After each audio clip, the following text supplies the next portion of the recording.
Loneliness is the coat you wear, a deep shade of blue is always there. The sun ain't gonna shine anymore, the moon ain't gonna rise in the sky, the tears are always clouding your eyes when you're without love, baby. Emptiness is the place you're in, with nothing to lose, but no more to win. The sun ain't gonna shine anymore, the moon ain't gonna rise in the sky, the tears are always clouding your eyes when you're without love, lonely without you, baby.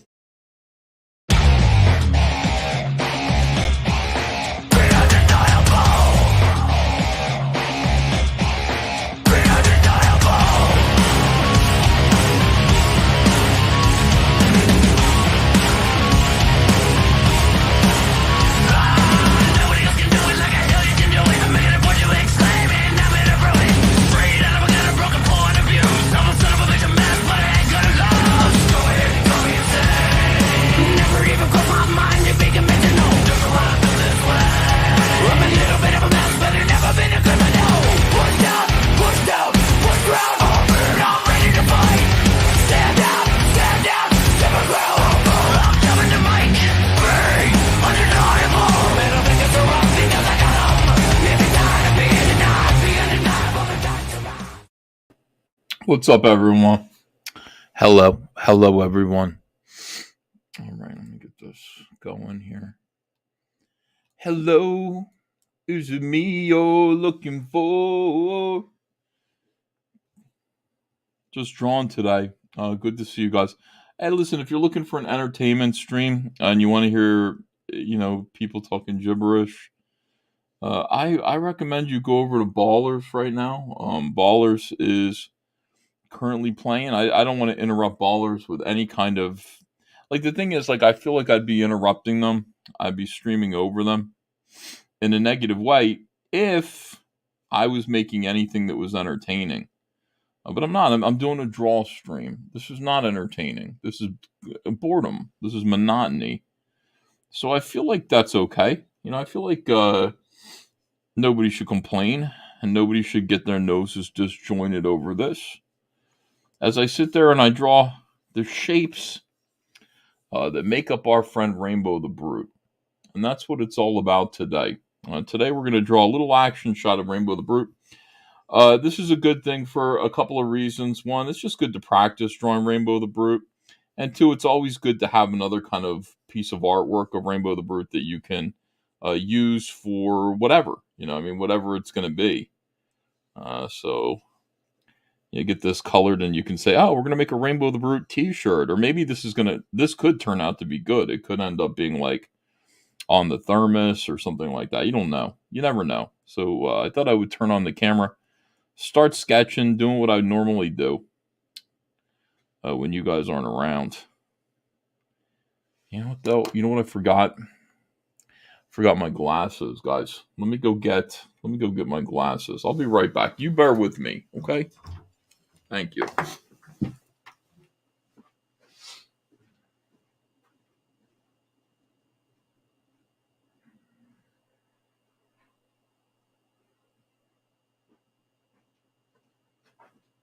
Old man Ethan was a fine old man, washed his face in a frying pan, combed his hair with a wagon wheel, died of a toothache in his heel. Get out of the way for old man Ethan. He's too late to get his supper. Supper's done, dinner's cooking. Old man Ethan just stands there looking. Just stands there looking. All right, we're back. Be undeniable. What? Every day you guys are like repulsed by everything that I do. And I don't even know what to say anymore. It's almost like I'm sorry has lost its charm.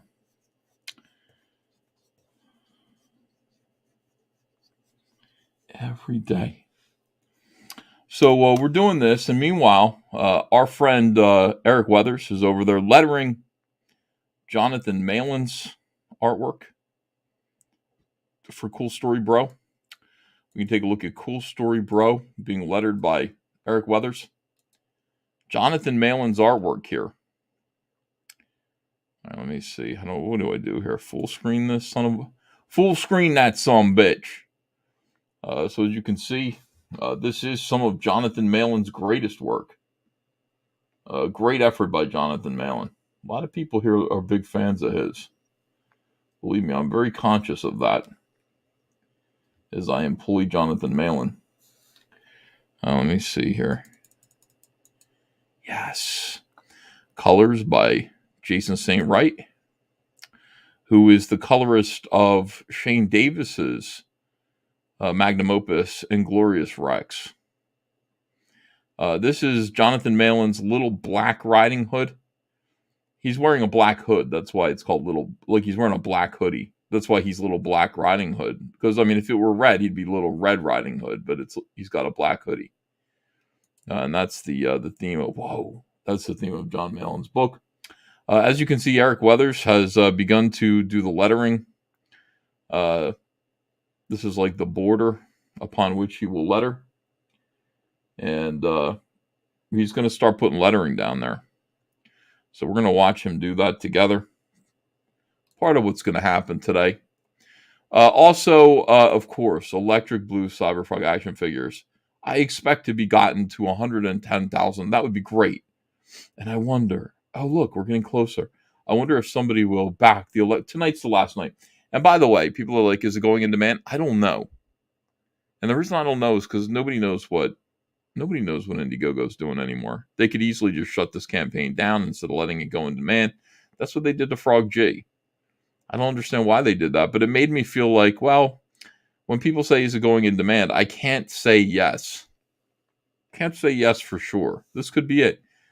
This could be the last night of our lives. 4 hours left. So back the action figures. And also, second chance for Cyberfrog 2 Wreck Planet kicking some ass tonight. You guys, I'm telling you, I don't know what it is, but we lost $10. I really appreciate you guys just crushing it and backing Cyberfrog 2 Wreck Planet here. Appreciate it. And of course, the book that I'm working on right now, Rainbow the Brute. All the links are in the description below, as well as, what is this here? As well as our eBay store. Tonight, you are going to be able to get a Cyberfrog Warts and All trade paperback. 416 pages of Cyberfrog stories and art. 416 pages for $20 tonight. We'll ship this to you tomorrow. You'll have it in probably a day or two. $20? You kidding me? No, I'm not kidding you. For real. This is a big, deep discount because, I don't know, it's like getting close to Christmas. So grab a Cyberfrog Warts and All trade paperback hardcover collection today. Also, I've got some original art up there. Look at this beautiful set. This is the Christmas card cover art. And it's going to be used for something else too. It'll be used for some Unforgettable Tales thing. This is up there as well. $152 for a cover, a Cyberfrog cover. All right, now let's get back to work. I appreciate you guys. Thank you for tolerating the, what is it called? The QVC portion of the show. Got to do it. I don't have a choice. I got to actually sell stuff. All right, let's get back to drawing our brute. Eric Wimberg says, have to have those chrome covers. Brother, get the chrome covers that you're missing. Believe me, when you see that right now they're only $25, you understand. These things balloon up in price. Make sure that you get them at the lowest price possible. Nicholas Gear says that 90s Cyberfrog is awesome. Thanks, man. Veridark's here. Hello, Veridark. She says, worth the money. Thank you, Veridark. That's very kind of you to say. Okay, let's get back to work. So I hate to bore Vera. I really do, but that's what we're going to do. We're going to bore everyone here. Yeah, all right, let me pull up my page. I got my page here that's all Rainbow the Brood artwork for me to look at. You cannot look at it. It's on my iPad, so I can look at it for reference and make sure that my Rainbow the Brood is always on model, if not slightly improved. Again, I apologize for how boring this live stream is. Makes me feel very self-conscious.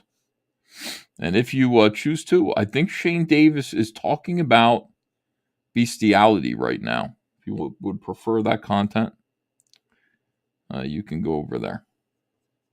I think Patrick Thomas Parnell is there with him talking about bestiality. Here, we're not going to talk about that. We're only going to talk about art. T-Bear. And what a jerk he is. No, just kidding. We're talking about comic book art. And our T-Bear is not a jerk. He's probably one of the nicest guys I've ever met. Unlike Aaron Lopresti. What a monster he is. Sorry, excuse me. Here's Jon Malin. John, you want to come in here and draw with me or no? Hey, by the way, I want to thank everybody for going. Wait a second. I think one of Ethan Van Sciver's campaigns is ending today. I want to thank all my Comicscape brothers. Dimnatron says Uranus. Thank you for that. I want to thank all my Comicscape brothers for saying, I think one of Ethan's campaigns is ending today. You know what? Let's ignore him and let's go do our own stuff. Thanks, guys. Makes me feel very valued and appreciated.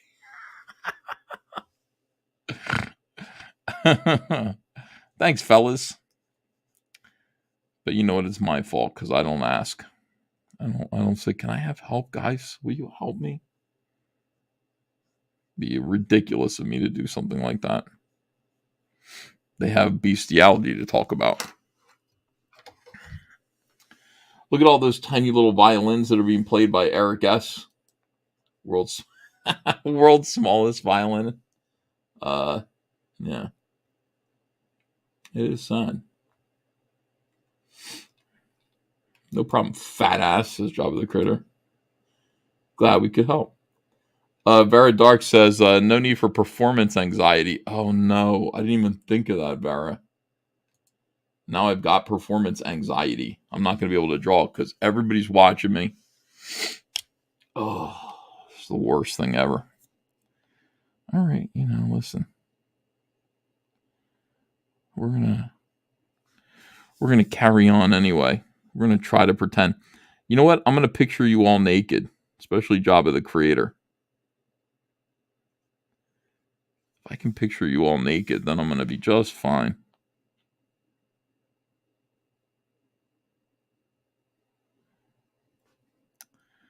Ew.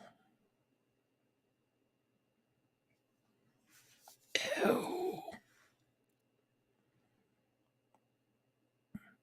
Ew.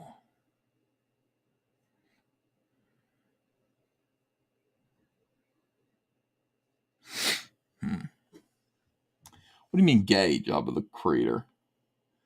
Tolfer says, I really am naked. Me too. Under my clothes.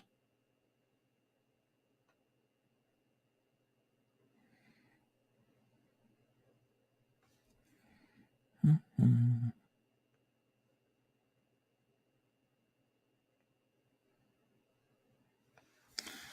Might be time to put a little 80s music on. That's what we like to do. Everybody likes 80s music, I think. Or maybe not 80s music, maybe something. Maybe a little like Dean Martin.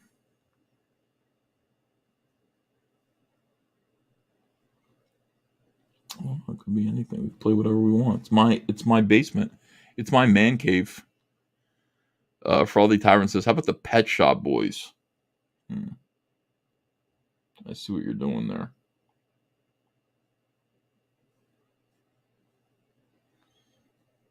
Yeah, we could do. What if I played like really gay goth music? Yeah, you want me to? Okay.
Jon Malin, do you want to come in here and draw?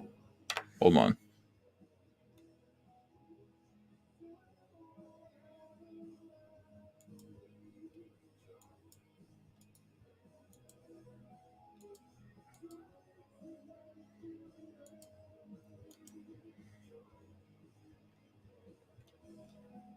I don't want to get everybody in here. I just want Jon Malin in here. I'd get Lord Cat Pappy Davis in here, but like, I don't know. I don't think he's serious about what's going on right now. I don't think he's serious about drawing the way me and John are. John and I take this very seriously.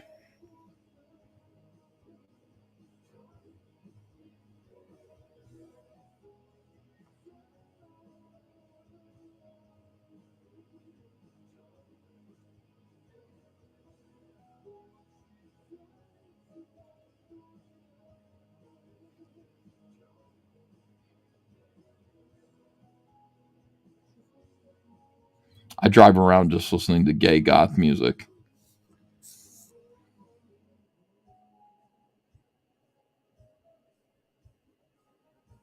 And I'm like, yeah. I'm not a fat 48-year-old middle-aged weird man. I'm a slender David Bowie type, dressed all in black.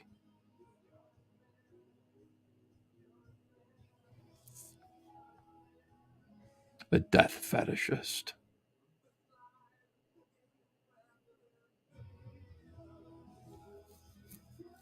Thank you. You guys don't need convincing. Good, good, good. Yes.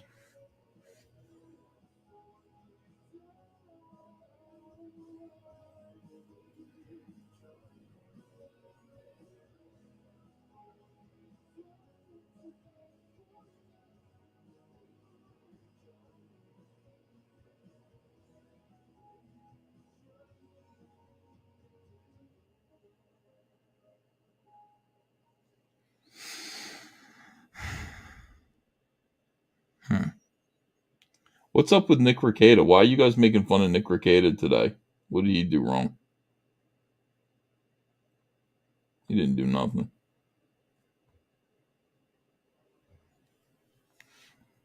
Hmm. Hey, Steve Giblin. Giblin? Is it Giblin?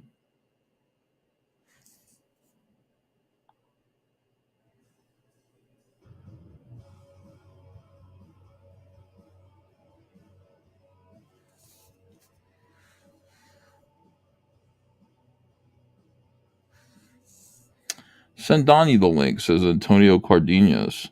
Thank you for $2, Antonio. Yeah, we never did have our conversation. Two of us could have probably worked some stuff out. I don't know what is it. What like my problem is? I don't want to work anything out.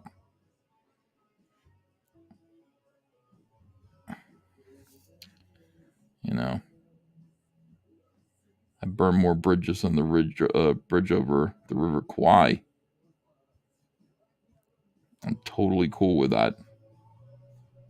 Fuck out of here.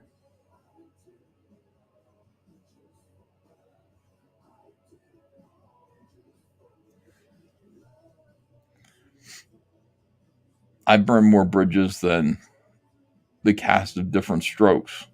No, wait. I burn more bridges. Let me think about that. I burn more bridges than female engineers. Thank you, Lord Adam. Yes, that's good too. Never let them build a bridge.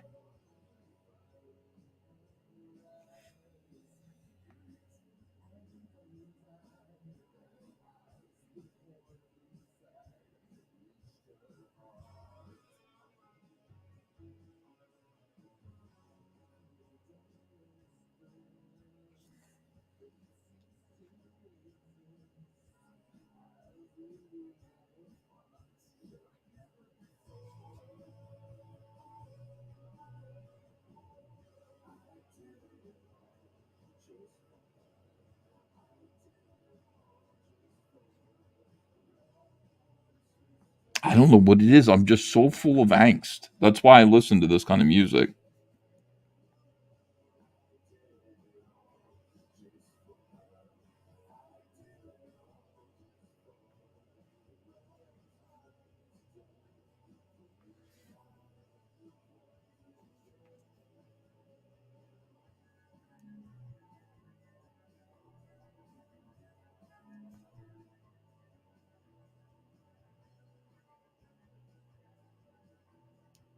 I still call my dad and I tell him to leave me alone. I'm like, you don't understand me, Dad. I'm like, Dad, you don't understand me and you never will. He's like, son, I feel like I do understand you. You're 48. You live in New Jersey. That was me. That was me 25 years ago. Shut up, Dad. Yeah. We have a good relationship though. Let's see.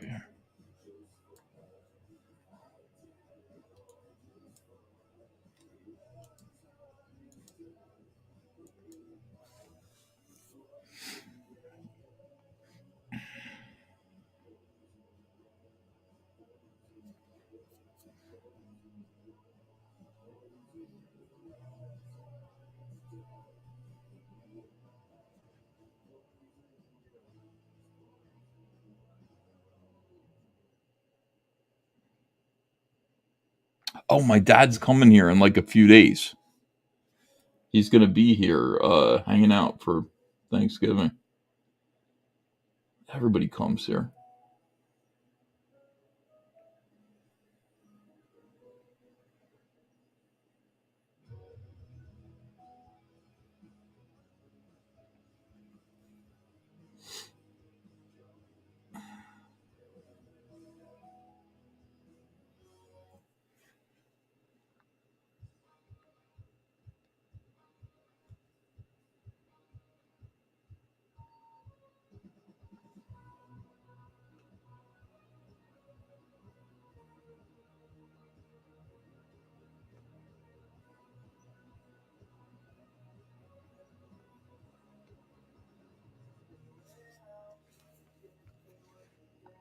What is the going to get pies live stream? When is it? Six for Thanksgiving. Only two, and we're gonna do it the day before Thanksgiving. We will do a live stream to get the pies as usual, or we'll make a video. I don't know. But we pre-ordered. Andrew said, "How many do we need?" She's like, "I'm like, oh boy." She's like, "Just two, right? You just need two pies. We don't have that many people coming for Thanksgiving." It's like my dad's coming here. A bunch of my brothers and sisters are, but they're going to go to grandmom's to eat Thanksgiving dinner. I'm not going there. I like Andrea's cooking. I want to eat Andrea's Thanksgiving. Love my grandma, but I'll see her on her birthday.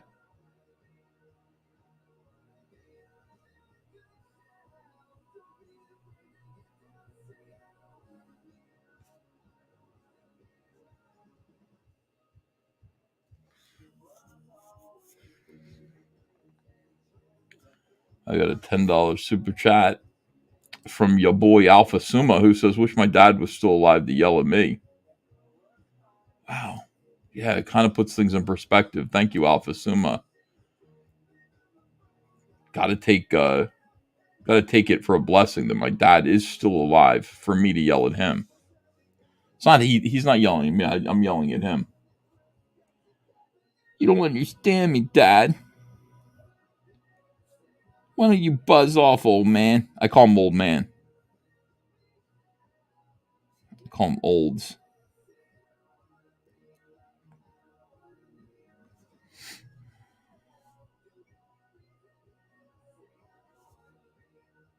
And I also tell him that I have to fix the world he destroyed.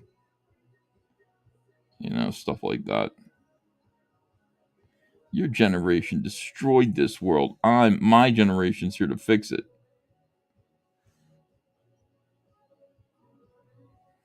John Maywald says, "You should run away from home." I might have to run away from home. Jonathan Malin, how are you? Good. Who knew Holiday was so dangerous? Well, dangerous. No, he's just old. Like, he's old news. I'm the future. Our generation is the future. You know what I mean? Like, they screwed things up. Yeah. We're here to fix them. Out with the old, in with the new. That's exactly right. Line them all up on the wall and give me a Tommy gun.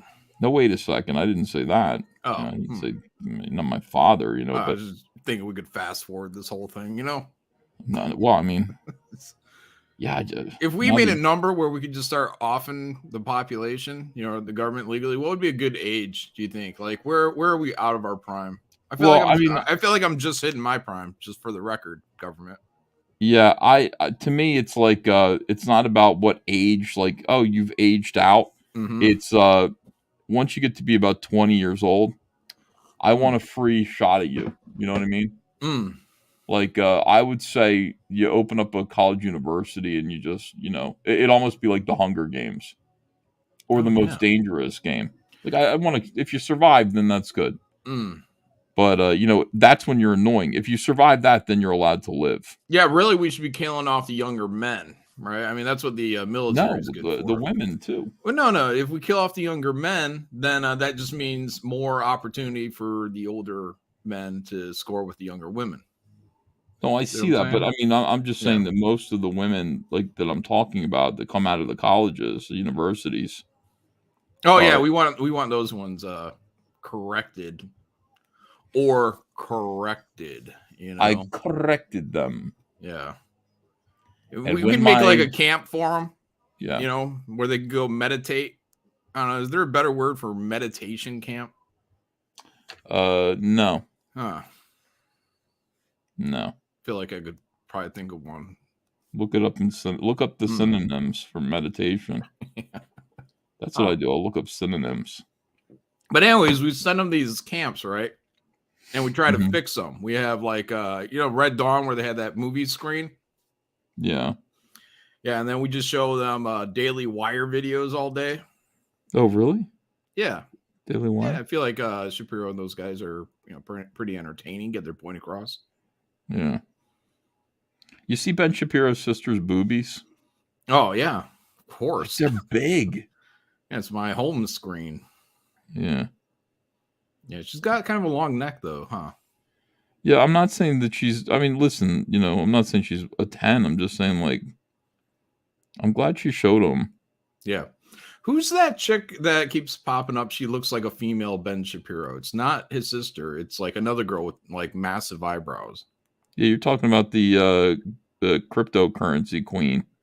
No. She's. I think she does. I think she has a dude's name. Oh, I don't know. Oh, maybe she's a cryptocurrency queen. I don't know. I don't know. Is she that nerd who's like, she was effing the guy who. Brett Cooper. That's what chat's saying. Oh, Brett Cooper. Oh no, okay. She's beautiful. No. What are you talking about? Ethan, it's Ben Shapiro with the wig. I mean, Brett Cooper is? Like, I mean, she's attractive, but I mean, like, I don't know. I mean, like, I'm going to give a pause. Why? She looks like Ben Shapiro with I the don't wig. think so. Hold on, let me make sure this is the same chick. You really think so? I like girls. I do like girls. That's the difference. Like, you know, I'm okay with like I don't know. Mm-hmm. Yeah, this is her, Brett Cooper. Yeah, totally Ben Shapiro. Let me type in Shapiro. I'm sure someone's done a side by side. Shapiro. I remember looking her up and being like, oh, yeah, she's all right. Yeah, I don't get Jon Malin, guys. No, she is all right. I'm just saying I'd have a hard time being in a relationship with her, whereas you would be enthused. You know, just saying. Here we go. I wouldn't be enthused because if I were in a relationship with another woman, it would mean, where is Andrea? I would be unhappy about that. But I'm saying, oh, yeah. The only difference is she trimmed up her eyebrows like Anna does. Yeah. That's her. Yeah, when you put it like him. that, yeah, I'm like, oh, yeah. But I mean, that's just a contextual thing. Like, you know, you get rid of Ben Shapiro and you're right back with her again, and she's all good. She's just fine. Wait, I'm not advocating getting rid of Ben Shapiro just to land Brett Cooper, you know, so. No, I'm just Ben Shapiro types. I mean, Jabba the Creator says 10 green bottles sitting on a wall. Along came Nick's butt and took a bottle away. What the hell is going on? So people are, I don't know what's going on, John, but people are saying he tried to put a condom on a bottle with his butt. Nick Rekieta? Yeah, I feel like they're. It sounds like something he might try to do, but I haven't heard this before. No, they're saying that because everybody was like, he's a cuck. We're calling him a cuck now. And I was like, what the hell is going on? There's no way Nick's a cuck. And I didn't know why I didn't ask about it. I forgot about it. And then somebody came in this chat and was just like, he was trying to put a condom on a beer bottle with his butt. And like, that's pretty weird. Yeah. But I don't know if it's true or not. Somebody could just be messing with everybody. Yeah. I don't know. It sounds like a college thing, you know? Yeah, but we're not in college. No. Savoy says no one is saying that. No, they did say that. They did say that. How would I make that up? So I don't know. Lethal Diva said, we explained it to you, Ethan. Oh, I didn't see. Will you explain it again? What the hell is going on? EVS, it is on Kiwi Farms. They're still up and running, huh? Kiwi Farms? Yes. Good for them. They got taken down for a little while. Well, they keep getting taken down. You know, I don't know, something like the transgendered community. See how nice I am about saying that? I didn't say anything weird. I just said you didn't say trannies. Yeah, I just said the transgendered community. They set goals for themselves, and their goals are often like, we want to destroy this. Oh. You know what I mean? And they're like, we want to destroy Kiwi Farms. It is the source of all of our problems. You know, it's like Kiwi Farms is the source of our problems. Maybe they should stop being fascist and do something good with their lives. Yeah. But I mean, Kiwi Farms isn't the source of their problem. Kiwi Farms is just laughing. Like, they are the source of their own problems. Yeah. Like, Kiwi Farms is just going, did you see this? Now, I'm sure some people get out of line over there, but people get out of line everywhere. By the way, Jon Malin is here, and we're showing Jon Malin's artwork getting lettered today. Now, I don't know if Eric is up and working right now, but I got an alert that he is. Is he going to send you? He's begun the process. Now, here's the thing, John. What? Look at this, incredible. Yeah. Look at these warm colors, cool colors. Yeah. The contrast. You like this? I like it a lot. All right, so this is Jason Wright coloring you. And fantastic artwork by you. I really like it. I don't know, you got a lot of style. Look at this character here. Bad guy number 1. I don't remember what I named him. Big Black. Well, we're gonna find out because Eric is lettering it now, so you're gonna see letters happen. Incredible. Look at all these newspapers flying around, just leading you through the page. Yeah. Yeah, I mean, it really is good, John. So we've got been showing like the first 4 pages of this. Yeah, you're the people are gonna like it. I like this interior of the side of the house, of the inside of the house with the door. Nice. And then this. Yeah, snarl. People don't get to see a lot of your artwork anymore, It's a treasure when they do, though, it is. I mean, you drink yourself into a stupor most nights. So you're not producing, and I understand. I'm not saying, oh no, John. I'm just saying, you're drinking 40s, nonstop, just pounding back. Yeah. So when we see a whole lot of artwork by you, it's really exciting. Great job, John. Thanks. So we're waiting to see letters, and when we see letters, we'll read them. Okay. I will read 4 pages of this. All right. I can't wait to hear your reading. Well, I'm good at it. I mean, I would treat it with respect. It's not like I'm publishing it. Like, I'm not going to make fun of it. Like, if it were something Shane was publishing, I'd make fun of it. But it isn't. Like, it's something I'm publishing. So clearly, I'm going to treat it with respect. You're going to read it in character, though, right? So the way I see it is the little black kid, he kind of speaks a little more proper English, if you will. The other guy speaks a little more what you might call the street. Oh. So I think you'll see it in the dialogue. Like, not like Little T, right? No, probably better than Little T. Because I look, there were things when I was reading Little T's dialogue and I was like, I wouldn't have done that. Well, you're like, this is offensive to people of color. No, I was. I was like, this is like I felt like when I read his dialogue, this is someone riding the fence of urban dialogue. Right. Like some words had a little bit of pizzazz on them, and other words like didn't have any stank on them at all. Right. And I was like, why didn't you put stank on that word? Shane, Yanzi? Because they don't know. They're from Singapore or something. Yeah. Are they from Singapore? Yeah, I believe so. And they don't put stank on their words over there?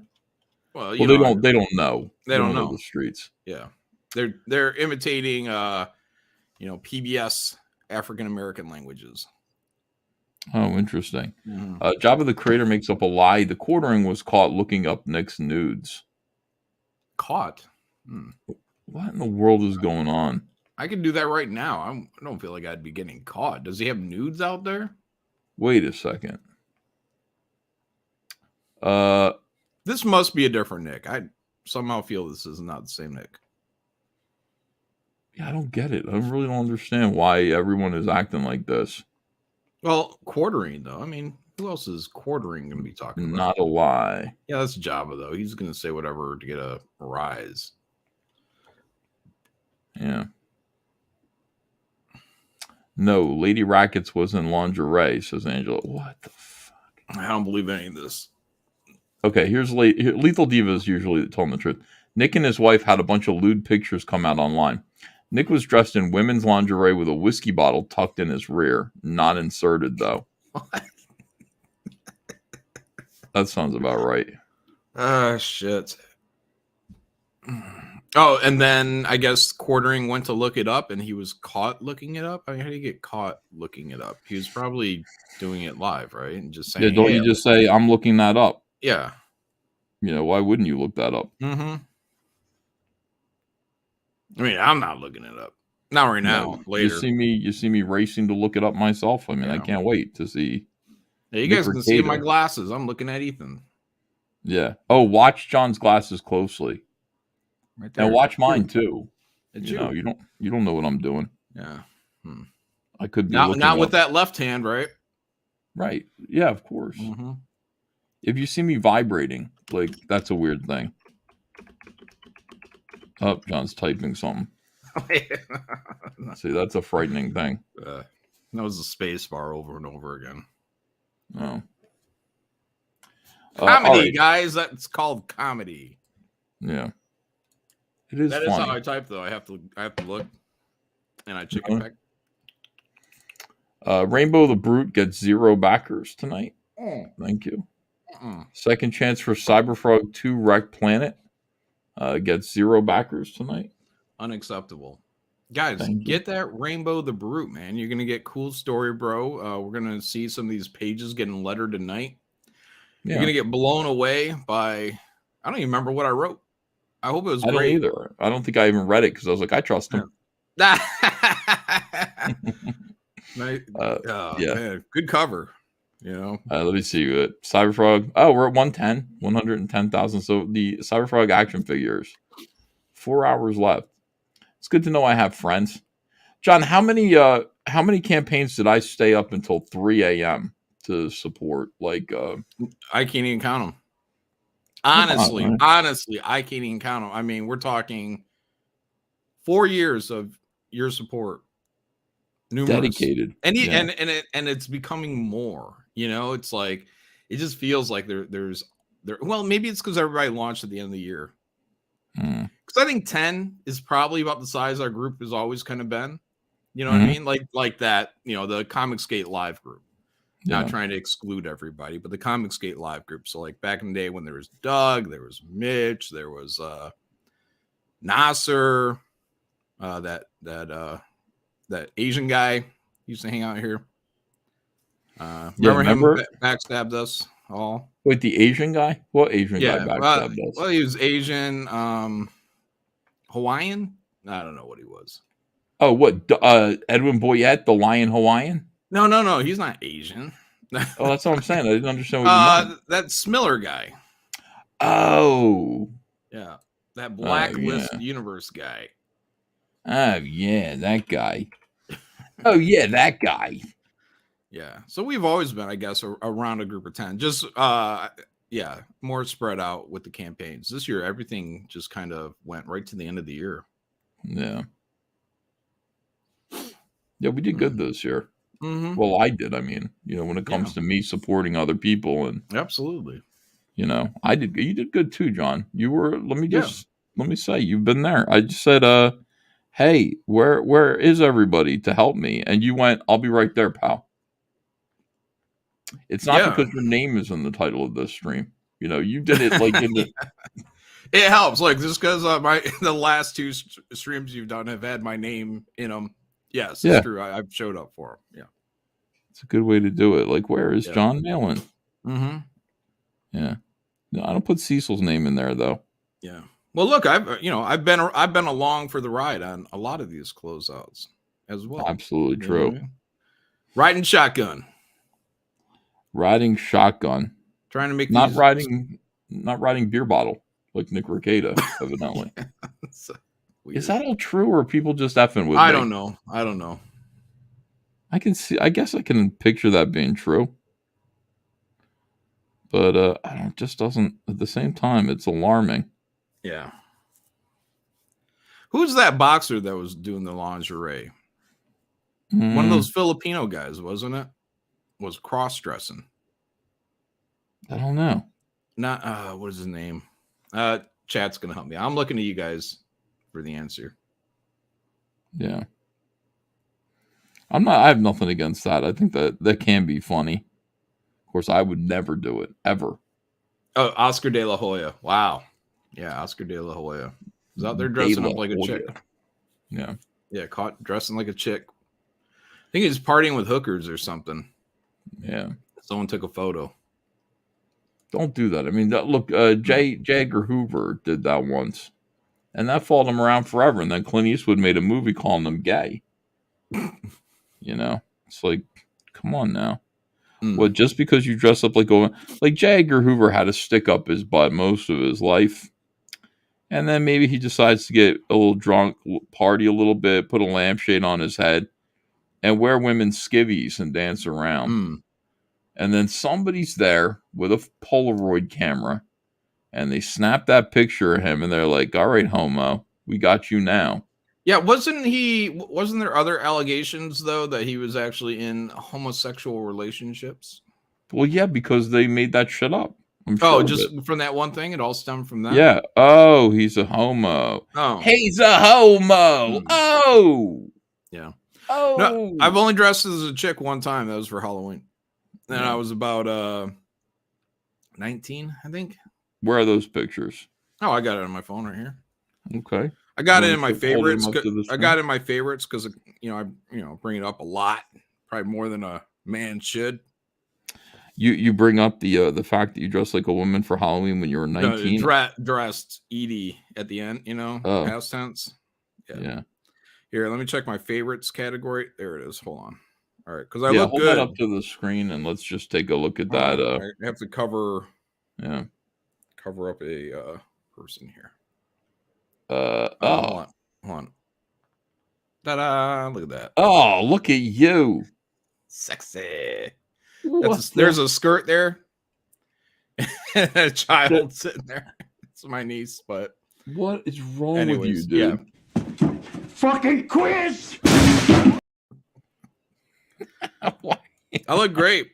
Yeah, my coworkers, one of them said they were so desperate that night they were going to just get with me. Faye was there. We weren't dating, but she was there. Yeah, you weren't dating, huh? No, not at that time.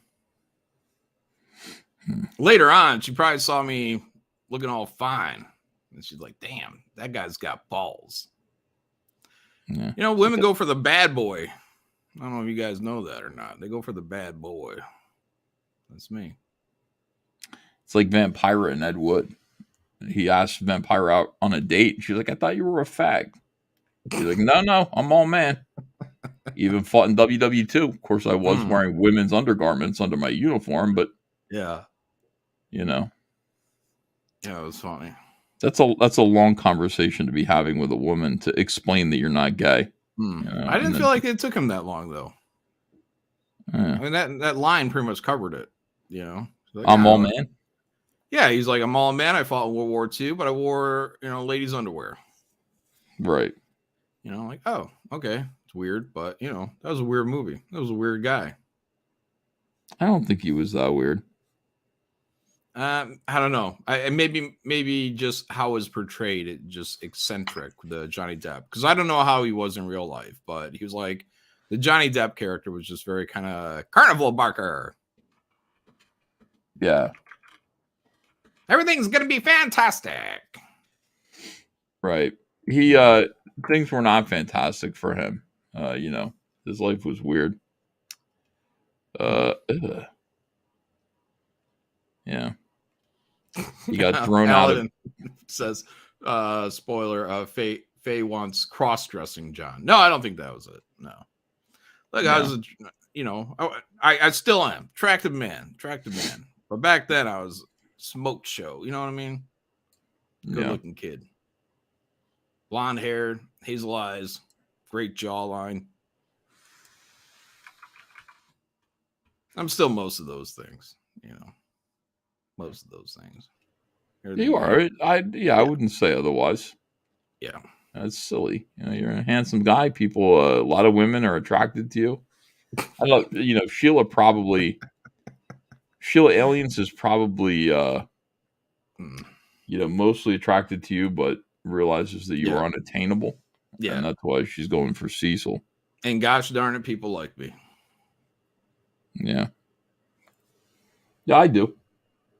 If people ask me, if people said, "How do you feel about Jon Malin?" I'd be like, "I like him. He's a good egg. Yeah, that Jon Malin's a good egg. He's one of us. He's a brother man.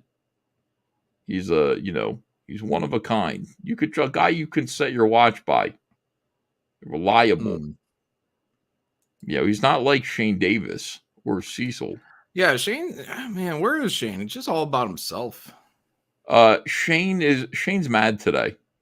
Shane is like very grouchy today. What happened? Well, Shane's complaining because he went on Well-Read User's stream. And he did Well-Read User likes to do these we're criticizing your comic streams. Oh yeah. He's done that with me. And everything went really well. With you, they went well. Yeah, I feel like they went really well. Yeah. Tell me about that. What do you mean? Just everybody was like, John, your books are the best in the world and way better than Shane Davis's. And I was like, oh, well, thank you guys. Appreciate that. I think that's how it went. That's the part that might have gone wrong. Like, like they didn't say that to Shane. Oh my God.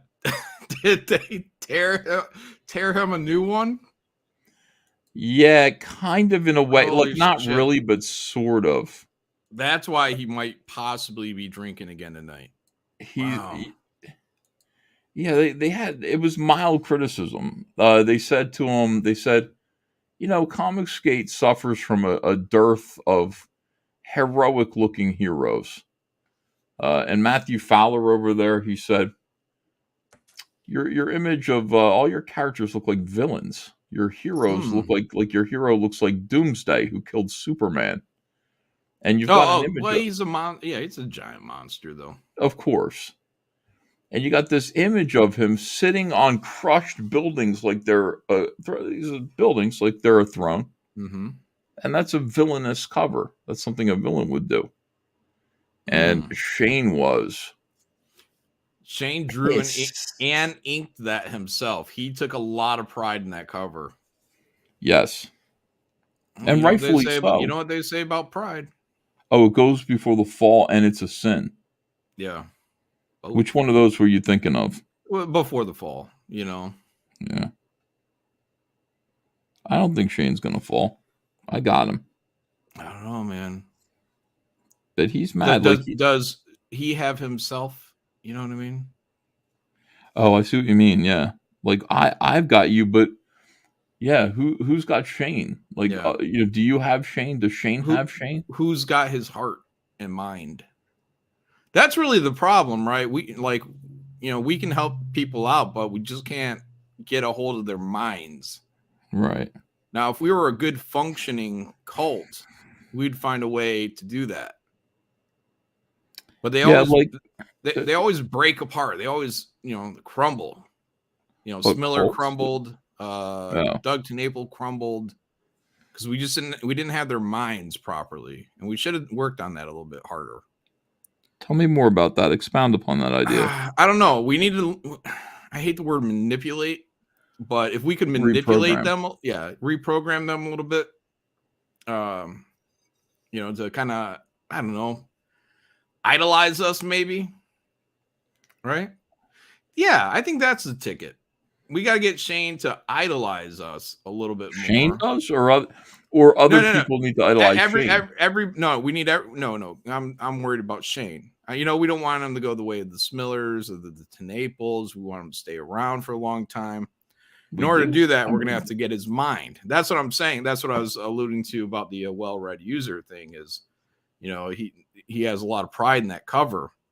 And if he's not hearing what he wants to hear, we need to have enough control over his mind that it trumps any feelings he might have as an individual. We need group. Yeah. We need the power of the group onto his brain.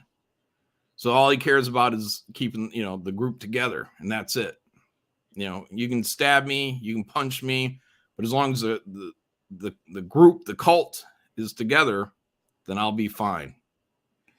Yeah, that's kind of how I feel too. Like if we can get people to value the group over just the individual. Yeah. Like that would be a great thing. That's what they do in the Marine Corps. Right. They say, look, it's not about you. It's about the Marines. Mm-hmm. The core. And I would say Comicsgate. Yeah. Comicsgate. Stop thinking about yourself, Shane. Yeah, stop thinking about going AWOL and leaving Vietnam. Let's get Charlie together. Yeah. All right, let's listen to Shane talk about this with these guys. Wilberforce Wooster says, just plain well read. That's what I do. Yeah, that is an interesting point, though, because the throne metaphor, I guess because he's the king of the ring makes a little bit of sense, but he is using the habitation of humanity as his throne. That's the problem. Like somebody built that, it's like, and it's like living. You know, like, did he knock it down, or like, like, what do we don't know. You know, we're not sure. In any case, like a heroic monster would be putting it back up. Yeah. That's what you want to see, like a superhero going, "Oh, another monster knocked this down. Let me fix it.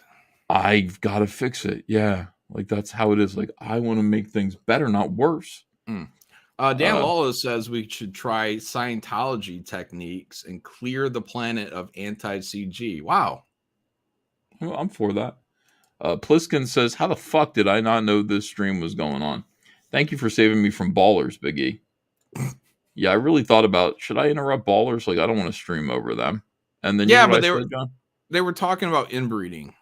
Yeah, they're talking about stupid shit while I've got a campaign that's closing out in 3 hours. You know? Oh shit! You're closing out tonight? Yes. Let's do it. Where are the invites? Why are we doing a draw stream? Because I, at the same time, like, I don't want to be like, everybody come here, like they're doing their thing. Where Fab says villainous, that was Magneto level heroic. Wow. Eric Winberg says need to sell CG tracksuits. You want to make some tracksuits? Yeah, well, what I really want to do is, like, step one is we got to get those fezzes and happening. You know, a lot of people are asking me about fezzes. All right, let me see something here. First of all, what is this? Oh yeah, I've got some original Cyberfrog artwork up for sale on eBay for bids. Feel free to bid on this. That's fine. No, I don't care how much it goes for. I put a 99-cent minimum bid on it. Oh, and it's at 305. Yeah, that's good enough, you know. But it'll probably do more because I just put it up there. This is flash sale. Today's flash sale. Cyberfrog Warts and All trade paperback softcover collection. Ordinarily, these are $40, but I usually sell them for $30. Tonight, I'm knocking them down to $20 just for tonight to celebrate all of my friends. Hell. You know, all of my friends, John. And you can get a softcover Warts and All 416 pages of 1990s Cyberfrog action and fun for just $20. And that's rare. Like, that is a really, really good deal. We'll pack it up. We'll ship it out to you tomorrow. How many pages? 416. God damn, for $20. I double checked. That's fucking killer, man. Yeah, it is. It's a really good deal. All this other stuff. And yet, Ethan, if you don't mind, sorry to interrupt, but yet you were not put on there for best value, were you? On that award show? No. But honestly, you know, and I know it'd be a funny bit to go forward with that, but I mean, Warts and All was last year, so this year it could be, you know. No. Those rules are iffy, man. Those rules are fudgery, and that's what I don't like about it, because they're like, sometimes it's for this year, sometimes it's for when the fuck ever. Yeah, like those things that they had. I don't remember specifically. Some of them were not this year things. Right. It's just whatever's convenient for them, including one of them is the what is it, Peter Samedi. He was the one that said, right, I didn't do any lettering this year, and they didn't care. Yeah. They kept them on the list. That's interesting. I didn't know why he bowed out, but he said, yeah, I'm going to give that to one of our other letterers.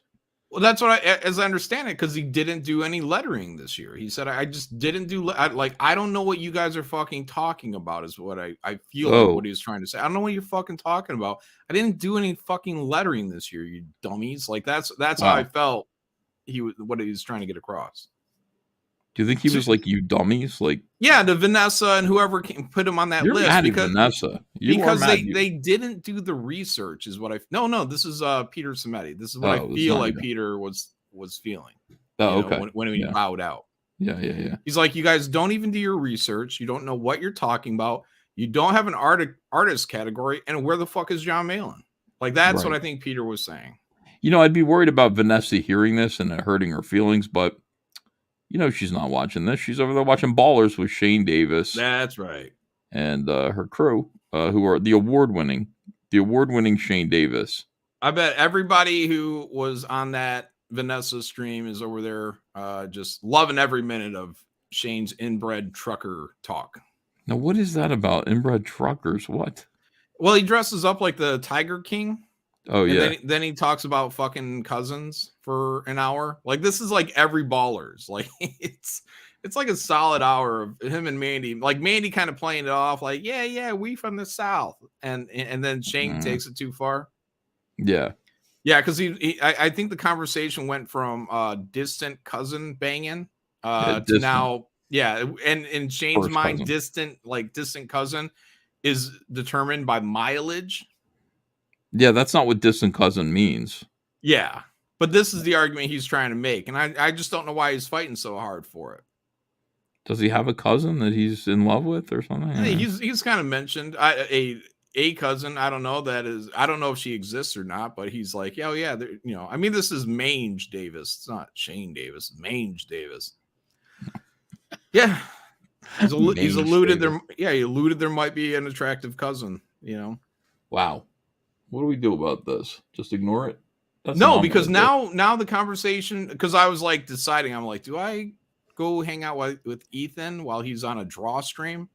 Yeah. Which I'd rather put nails through my hands, or do I sit here and listen to Shane's cousin banging? But you rather put nails through your penis. Yeah. Well, the kicker was then he moved it to your sister. I was just like, I'm done. Here we go.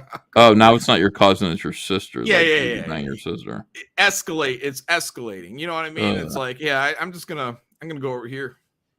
Sit down. Yeah, I don't blame you. Draw stream.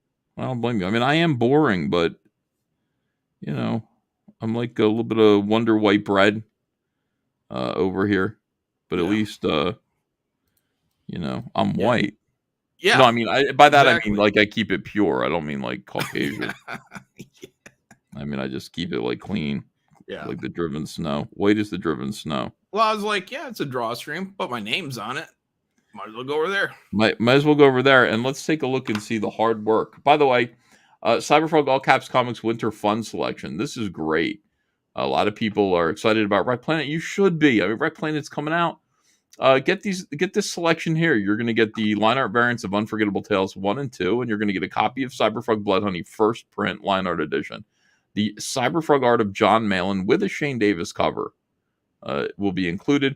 And plus the two Ash Cans, 1998, The Diary of Heather Swain, and Amphibionics #1. Amphibionics #2 is coming with Wrecked Planet.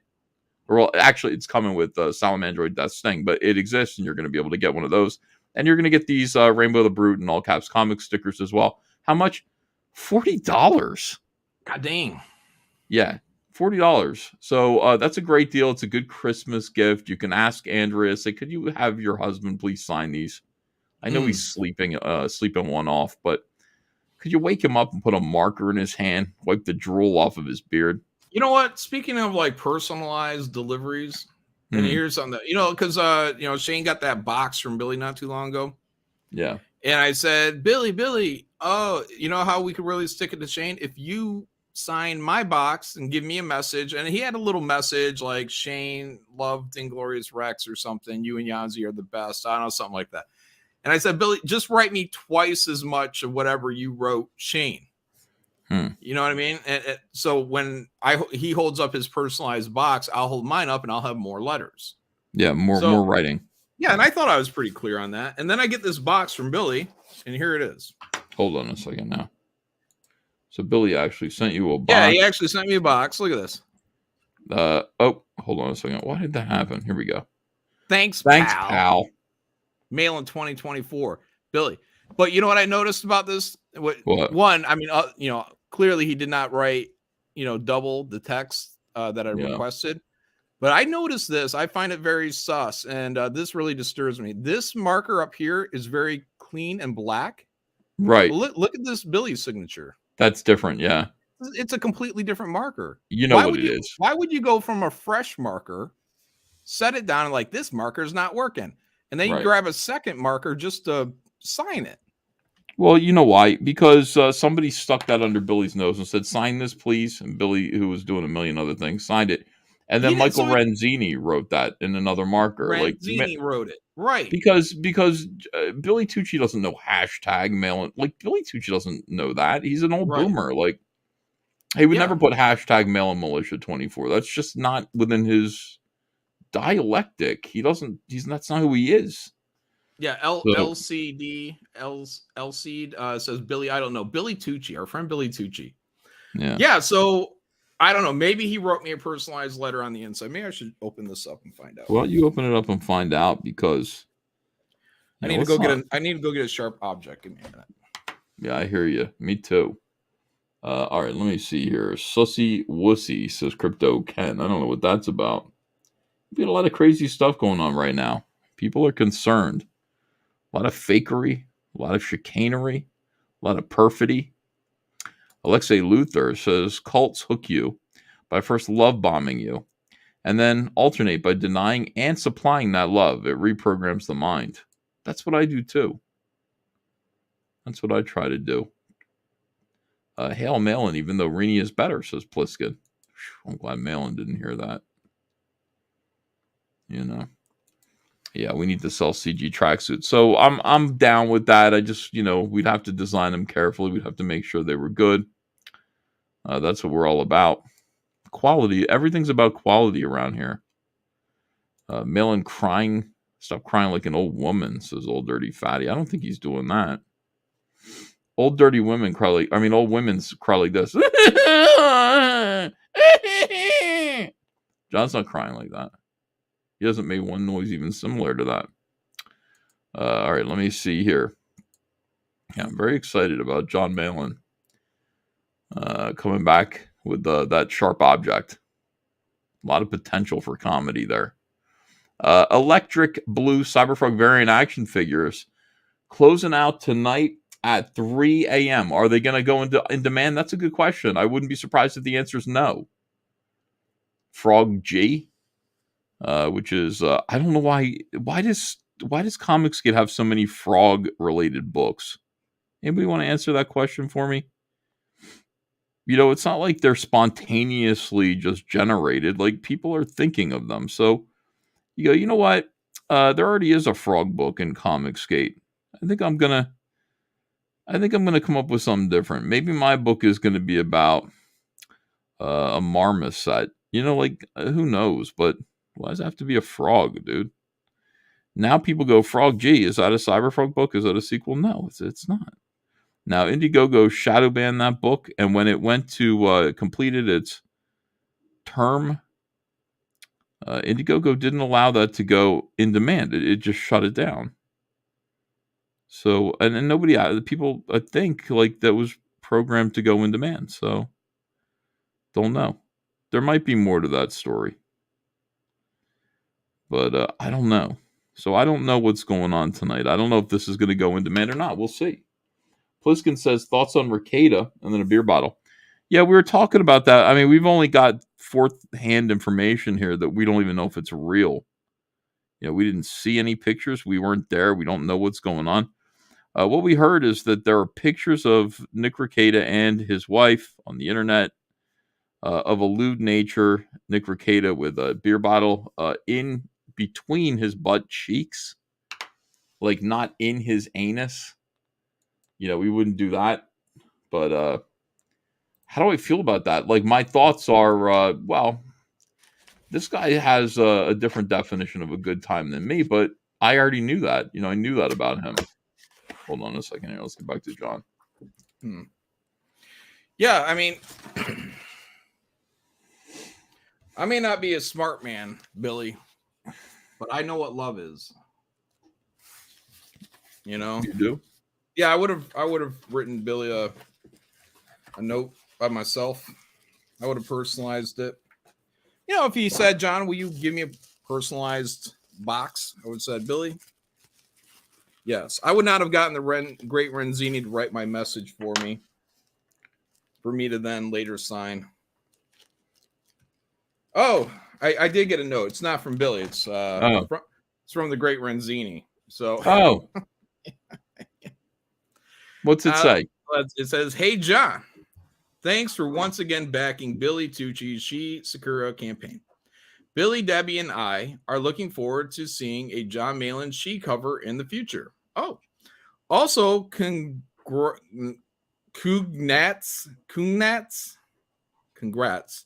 There's some spelling here.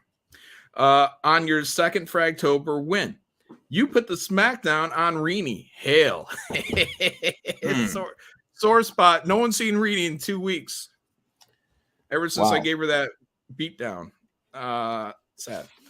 Last, as a token of gratitude, instead of throwing in a bunch of extras from Billy's campaign, which I would have appreciated, but whatever you want to do, Renzini.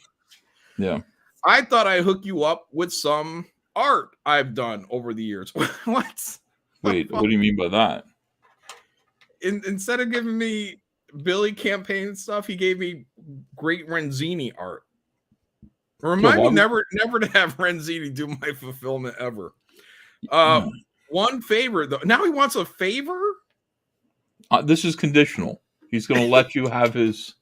He already. Joshua Taru says the pictures are all of a woman, no face, no neck. Okay, fine.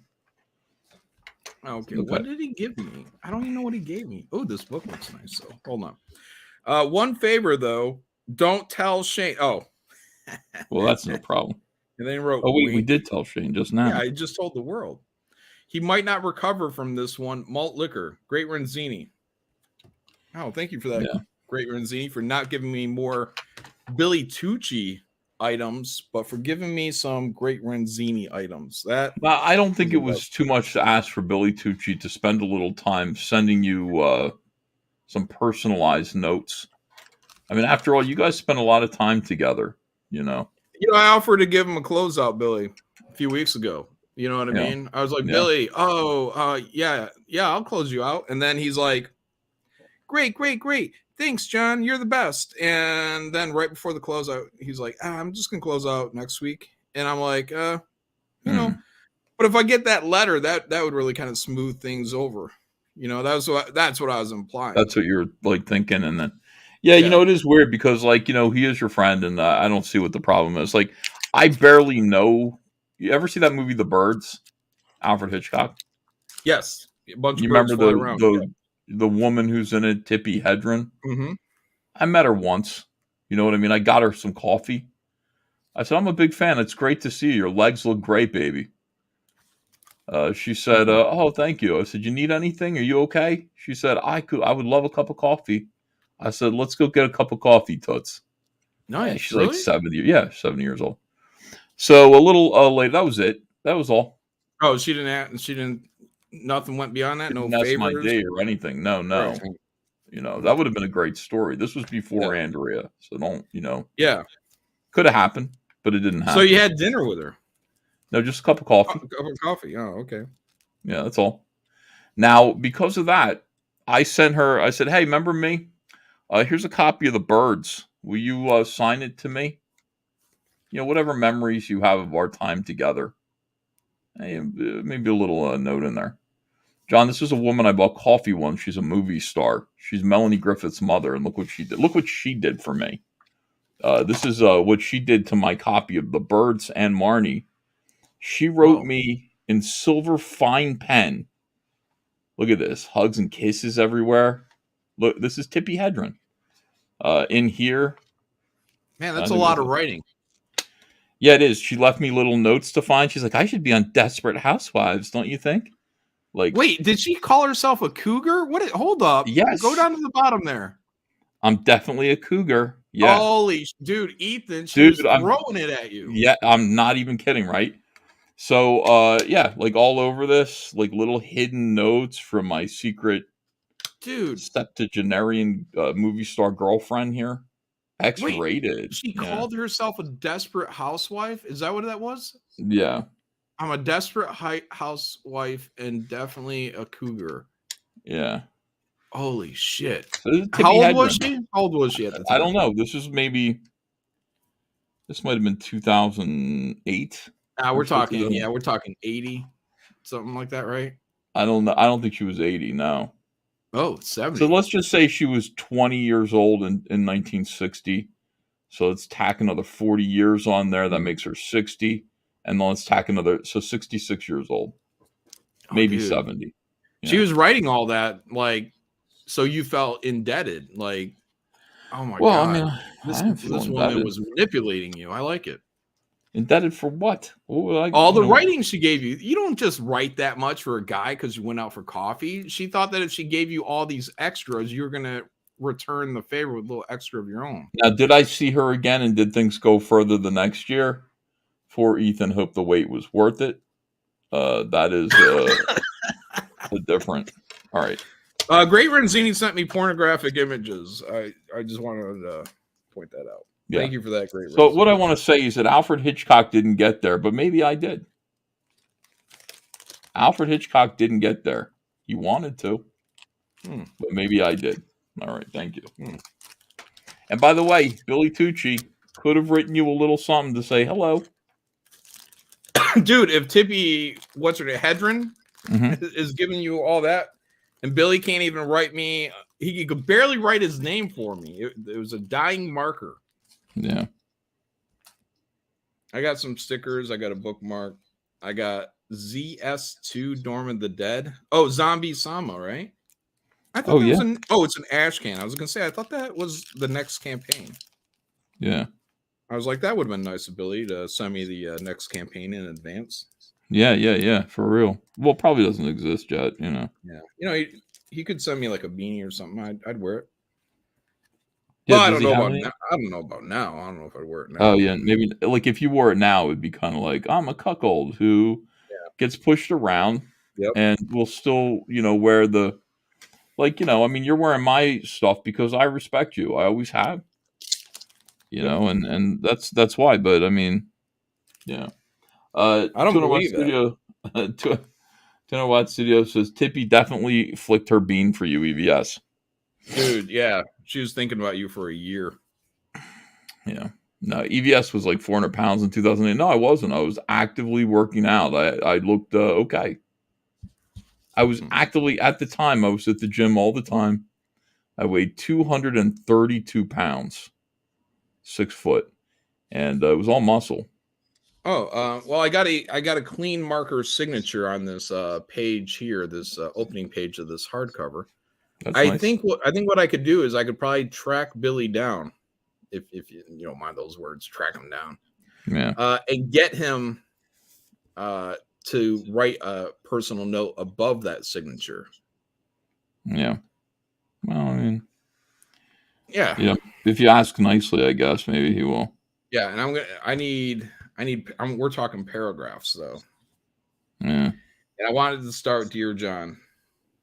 Dear John. Yeah. Dear John. Yeah. I know you think what we had was special, but it wasn't. I was using you. And that's why I used the drying dead marker to sign your box. Got some news here. Liam will be doing a stream in the morning, his time. No. When is that? When is the morning, Liam? I would like to see Liam. Isn't that right about now? If it's midnight. Oh, wait, no. Yeah, if it's midnight here, it's got to be, 11 or noonish there? Isn't that how it works? I completely forgot about Liam Gray. Yeah. I don't know what he's up to. I have no idea. He was very entertaining for a while. He stopped being entertaining, got too serious. And I forgot all about him, but if he's coming back, great. I'd like to see what he's up to. Hopefully a new campaign. Did you see the new war campaign? No. How's it doing? It's like well, they got like what is it they're bragging, or not they? I mean, the only one coming over here and riling shit up is that pansexual boy. Yeah. He's always like, look at us. We got 500, I don't know, 1,000 subscribers and 10,000 people watching our live stream. So these guys should have been able to monetize the crap out of that. So where are they at? About $1 million now? Or? Cecil, see, that's the thing. I mean, when you have a big audience. Now, Cecil kind of got under their skin because he posted this meme that showed that when War Campaign was here, Vestige 1 sold $107,000. That's how much it raised. Jump change compared to what they're doing now with that many subscribers and viewers. Yeah. And then also but what happened was the whole thing with Anna, with you, with Cecil, that whole breakup. Mm-hmm. And Roe told them all, I can easily get you to, we don't need Ethan. I can get you to 100K, 6 figures. Mm-hmm. But they didn't get there with Vestige 2. They got to 50,000. Now, this is the problem. Like, Cecil put all these campaigns together, and he made it look like it's on a decline. Like, he made it look like it's on a steep decline. Like, he keeps halving every single time. There's fuckery afoot. Well, I'm just saying, like, if you present, okay, so if you show 4 campaigns and the first one raises 107, the second one raises 51, the third one raises 22, and the last one raises 9,000, it really looks like things aren't going good, but that's just an illusion, and that's just optics. You know what I mean? Like, optics are for shitheads. Like, right, it should have been flipped around. Or mix them up. Even though, like, well, you could have been like with Ethan, it was 9K, and then with Roe, it's 100. What was it? 106? 106K. Yeah, it was something like 106 or 7. Yeah. That's how it should go. Yeah. What are you doing, Cecil? Why are you trying to make people look bad? Fucker. Well, they have a new one. And see, this is the problem. My only worry is that this is going to contribute to Cecil's dishonest narrative. This is the 5th campaign, and it's done $2,196. Oh. Yeah, and this is... Wait, don't they have... Wasn't Panboy coming over here bragging for the last, I don't know, since that trucker rally about how they were just destroying us? Yeah. Black Dragon. Yeah. Now we crash the system. This is their whole thing. A comic book about like saving Canada or something. Now we crash the system. Yeah, they turn into straight up politicals. Like, hey, we're going to save Canada. Right. So... You guys want to save Canada? Crash the system. Back this book. How many backers was that? Did that say? Let me just take a look. I'll tell you. I just want to know how many people want to help crash the system. It's like more than 10, but less than 29. More than 10, but less than 29. Oh. How many do you think that is? 11. No. Okay, I'll close in the margins a little bit more. More than 27, but less than 29. Oh, shit. We need Irene here. Yeah. Crazy, man. 28. The answer's 28. 28. Crazy. 28 backers. You know, if I didn't break Irene, she'd probably be here right now answering these math questions for us. Yeah. Well, my one concern is that Cecil doesn't find this and doesn't add it to the thing because he was like, And if he can show another precipitous decline, like 9,000 was the bottom, we thought. I didn't think it'd get any lower than 9K. Not for anyone with a respectable platform. Yeah. Thought that's what Panboy was saying, is that now they were respectable. Yeah. Right. So I don't know. See, I just don't want Cecil to contribute to a dishonest narrative. Pliskin says, John, you could never break Irene. Why hasn't anybody seen her in 2 weeks? What do you mean? Where is she? Nobody knows. I did the Fragtober, the Mail-In After Midnight, and then she was gone, like Kaiser Sose. Yeah. Cyberfrog Second Chance, Wreck Planet. Thank you. We got some backers here. This is great, John. We're doing this thing here. Deleted scenes. Whoa. This is a good idea. Let me just show you this, and you tell me what you think of this. Okay, because I got stuff that I don't have a place for. You know, I got some footage, as it were. If comics were movies, like I would have footage that I don't know what to do with it. So this is I just had to put together a comic book called Cyberfrog 2 Deleted Scenes. It's only 16 pages.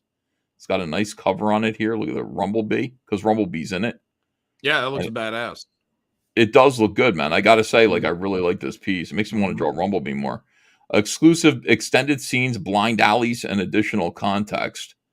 So people like this. Now, if you back Wreck Planet in the second campaign, or if you already have in any way, if you got Wreck Planet coming to you based on the Second Chance campaign, you're getting this for free. It's already included in your order. It's already included. Look at this. We got a beautiful page here from Deleted Scenes. Eric Weathers is lettering this right now, along with. Let me see if he's doing any work on your. Oh, I meant no. I'll show you something else in a minute. So there's this, and people said, well, I don't want to. How do I get an extra copy? What do I do? Oh, well, that's no problem. Let me fix it so that you can just back that alone. You don't have to back. You can just get a copy of the book for $10, just $10 added, and shipping. And so I'll send you that. So Deleted Scenes is doing very well. People are excited about it. And it's full of great stuff like this right here. This, nobody has seen this. This is, the hell, how did I make it smaller? I'm going to zoom in. This is, now it's zoomed in too much. Full screen. All right, yeah, this is some beautiful E.J. Morges artwork, a story that we did together. Like 3 years ago, and I didn't have a place for it. I just scrapped it. We didn't finish it. We only got 5 pages of it done, and it's just been sitting there. So why wouldn't I just get this colored by the great Kyle Ritter? Look at this. Look at this splash page here. Oh yeah, I remember that. I remember that page right there. This awesome. Is just extraordinary. So Kyle Ritter's coloring this right now. I'm gonna letter it, and it's part. This is E.J. Morges' 5-page contribution to Deleted Scenes. This book's great. Like, the thing is, like, you would think that a book that was like free would lack quality of some sort. No, everything in this is great. The 5-page Kelsey Shannon story is in there that he just did. I mean, and Kelsey's good. I think even you think Kelsey's good. Are you okay? Yeah, I think he's all right. Are you getting tired, John? No. I just woke up a little bit ago. So, but I'm drinking coffee. Just whatever, winding up. You know what I mean? That's good. Beginning of the day. Yeah. Toast in the toaster. So we got that going on. That was an innovation that I thought of like 2 days ago. That's how smart I am. People don't understand. Like, I'm smart like a lizard. Like a really smart lizard, like a Komodo dragon. I come up with good ideas. We're getting to 111,000 here on the Electric Blue Cyberfrog variant action figures. 3 hours left to go. No, 2 hours and 18 minutes left to go. And then it might end. So don't miss out. Back, I don't know, get another action figure. Get that blue Cyberfrog. Get that red Heather Swain, guys. Oh, dude, Blue Cyberfrog is in the Deleted Scenes book. He's in there. Whoa. Do you want to see or no? Yeah.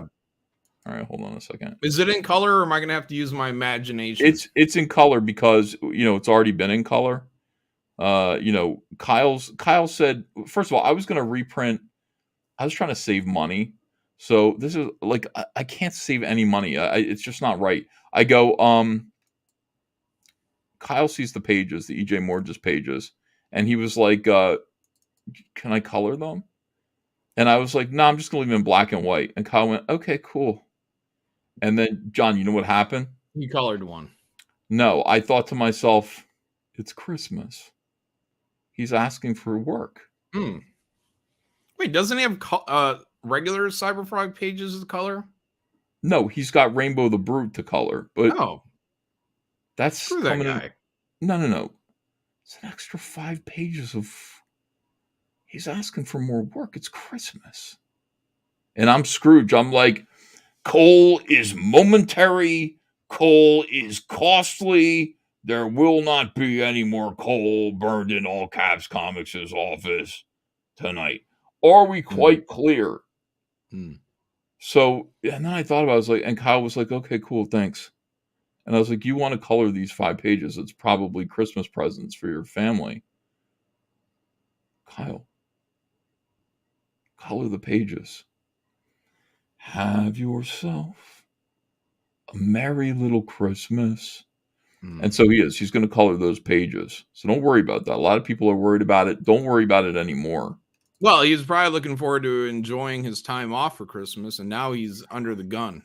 Now, hold on a second. Do you think that's what it was? Did I misread this? Yeah, when he wrote the first time, he had time, but by the time you replied and changed your mind, he's like, well, it's right next to Christmas now. It happened over the course of like 20 minutes. Oh, he asked, and I said, I'm going to leave it in black and white. And he's like, what about the fans? I'm like, fuck the fans. And, and then he was like, okay, cool, Mr. Van Sciver. Thank you anyway. Yeah. And then I thought about it, I was visited by 3 spirits. In 20 minutes. Well, I mean, alcohol, I drank a lot of spirits. And I just went, what was I doing? Like, I got to remember the true spirit of Christmas. Yeah. So, I let Kyle color them. And now they're on the way. Now, here is Electric Blue Cyberfrog. This is the whole... Let me read this scene to you, John. This is very touching. Spoiler alert. Except they're spoilers for something that's not happening in the book. Because this scene was deleted. It doesn't mean anything. Doesn't mean anything. Look at that. Soon, inside of a desecrated cathedral. John, desecrated cathedral. Yeah, think about that. I'm imagining it right now. Cease your weeping for a fractional moment, Sinma, and greet our guest. Trick Ron, welcome to the people's sanctuary of the family Scorpion. We've been waiting your arrival. Oh, and Cyberfrog's supposed to say hello here, but he doesn't say that because Eric forgot. Eric, if you're watching, Cyberfrog says hello here.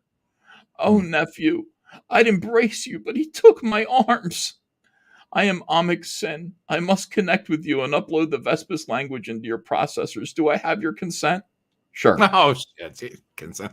No, See? rape is mind. I know, but she's feminine. Do you understand? That's the thing about these sins. They're female. Connecting online. Whoa, this feels funky. Familiar. We are kindred. Your mother, Chel Sin, is my sister. So here he is, like, blue, electric blue cyber frog. Yeah, that looks great. Yeah, so good times here. And then there's more. But all of this was already colored. So, Kyle, didn't care. Like, I was like, oh, this is already colored. He's like, that's nice. I was paid for that already. Like 4 years ago when you started drawing this comic. You know how this comic is like 4 years late? Mm-hmm. He's like, what else is 4 years late? My bills, because of you. Oh, shit. Yeah. Cars in Depth says, did you enjoy doing the King Klong sketch? Cars in Depth, I haven't done it yet. Started it, but I've not finished it. And yes. All right, no. It's a monkey playing a guitar. It's an ape. It's beautiful, though. Everything Ethan is saying sounds like nonsense, says Jamie Max. Why do you say that? That made perfect sense. That's his aunt. Yeah. You got it? Mm-hmm.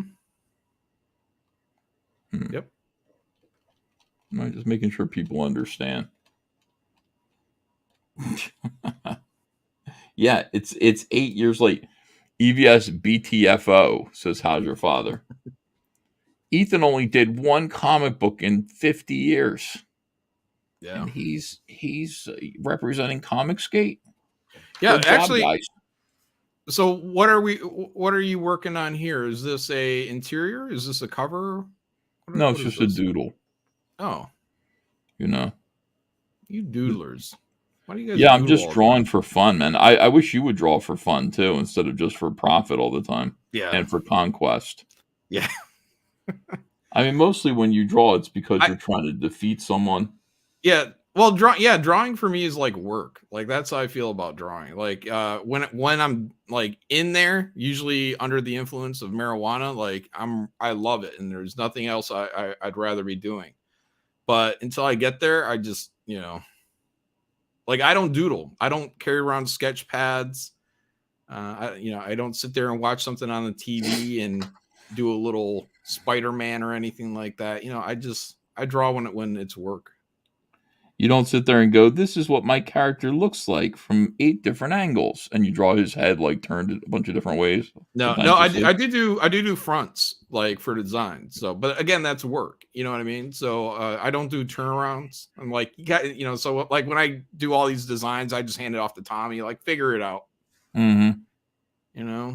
Use your imagination. That's what I'm paying you for. That's what I feel like. I do that to Kyle too. I'm like, I don't know. Kyle's like, what colors? I'm like, I don't know. Like, what color haven't we used yet? Pink. Mm-hmm. And he'll be like, okay. And then he comes like, and by the way, he's always like, the end result is always great. So like, I must be doing something right by doing nothing at all. Philbo Baggins says, my love for art has died like my soul. No, that's how I've always been. It's always felt like work. So, whatever. I got to work at it. Even when I'm drawing, it's work, man. Like I love it, but it's still work. When you're doing contests, flipping that image. No, I I mean, it's work in the fact that I'm there to defeat somebody for sure. But that, I don't know, a different gear kicks in for drawing contests. Like, I don't know. It's not the same. Galactic Emperor Slurm says, is Cyberfrog going to arm humans with his tech? No. Spoiler alert, no. But like the first 15 minutes of a drawing contest, I'm like, fuck, shit, what am I going to do? How's this going to be funny? You know what I mean? Like, and that's kind of like anxiety. Like, how do I turn this into a victory? Spiritually, emotionally. I was on with Mike Bancroft tonight. He read Wreck Planet today. He Live? Well, no, like he read it before, and then we went through Cyberfrog Blood Honey, like an extensive re-examination, re-evaluation. It's like we grabbed Blood Honey by the nuts and asked it to turn and cough, and in front of an audience, and it was great. By the way, he read the book and he said good things about it, John. I'm starting to think Yancy doesn't know what she's talking about. Yeah, because she wasn't like overly impressed. No, she goes action in the front, slow in the middle, action in the back. So I was like, go. Well, that sounds like a good roadmap for sex. Action in the front, slow in the middle, action in the back. Yeah. Flip it What's over. Wrong with that? Action. I don't know. No, honestly, what is wrong with that? Like, that's how you want essentially that's how you want the flow of a exciting story to go. You're gonna want to have that big opener, just like a blockbuster movie. You got your big opening scene, then you get your slow, and people are talking, they live, they have a life. There's racism in there somewhere, a message, and then pro racism, and then you have action in the back. Jamie Max says, EVS, I agree with Yancy. Yancy hates you, Ethan, says opinionated news guy. Yancy has high standards. Look at Shane. Yeah, no, it's true. It is true. Michael Bancroft's here. What does Michael Bancroft say? He says, I was impressed by the pacing. I never felt like the story dragged. It doesn't drag. Wow. Nice. Yeah. Slow isn't necessarily bad, right? Says Alfred Ortiz. No, it's not. Unless you want it to sound like it's a negative. You know what I mean? Like yeah, it's slow. Every book has a slow moment. I mean, look at Inglorious Sex. I mean, like, remember there was a sex scene right there in the beginning where that Alex dude was talking to that Star Wars girl. Like, that was slow. That wasn't. You thought that was Anna? Yeah, it's totally Anna. Oh, her name is Anna. Yeah, her name's Anatomic. She looks exactly like Anna, that Star Wars girl. I pointed this out before. Nobody ever wants to believe me. Yeah, let me go get my Inglorious Sex book. Hold on, could you get it? Yeah, I've got a girl. Let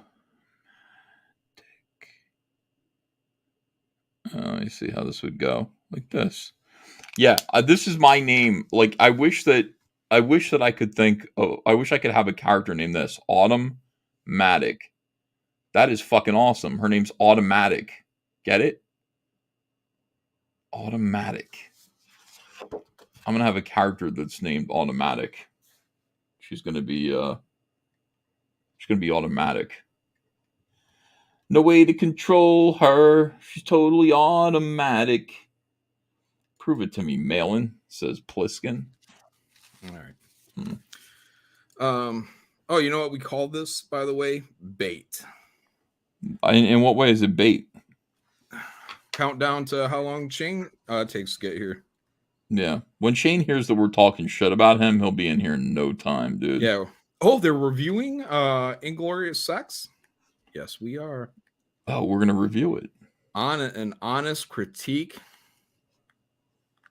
Oh, I'm looking for one. There it is. You can't do that, dude. All right, here it is. Ready? All right, go ahead. Tell me this is not Anna, that Star Wars girl. That is Anna, dude. That is Anna. Come on.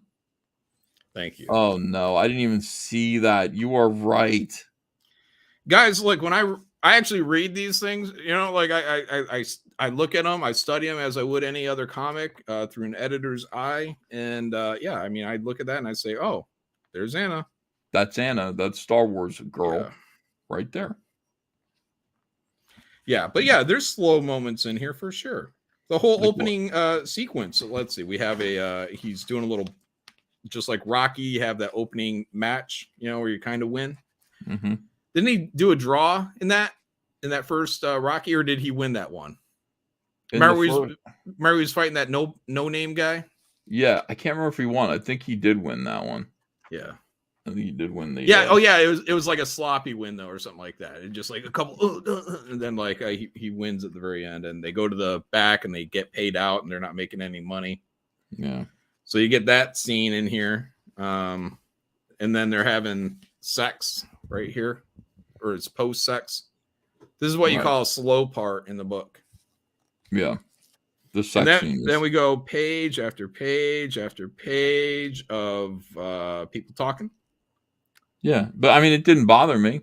Yeah, no, it doesn't bother you. Yeah, it's all in how you present it. If you're like, it's slow, well, yeah, there's gonna be a slope. Or you can't have the whole thing be high tea, man. You have the whole thing high tea, you're gonna exhaust your audience by like, you know, halfway through. You don't want that. Well, not only that, you have to go. You have to make your audience care about these characters, because otherwise, if they don't care, like, you know, who cares? Who cares if they're fighting? You know, fortunately, like Chris Claremont spent a lot of time making you care about Wolverine, because nobody else ever fucking bothered. You know, it's like you read, you know, his run on X-Men. You're like, Wolverine, here he is as a person. This is how he feels. This is who he is. And then now, like every other writer who uses him just uses him as a fucking, you know, switchblade with legs. And that's it. That's all Wolverine is.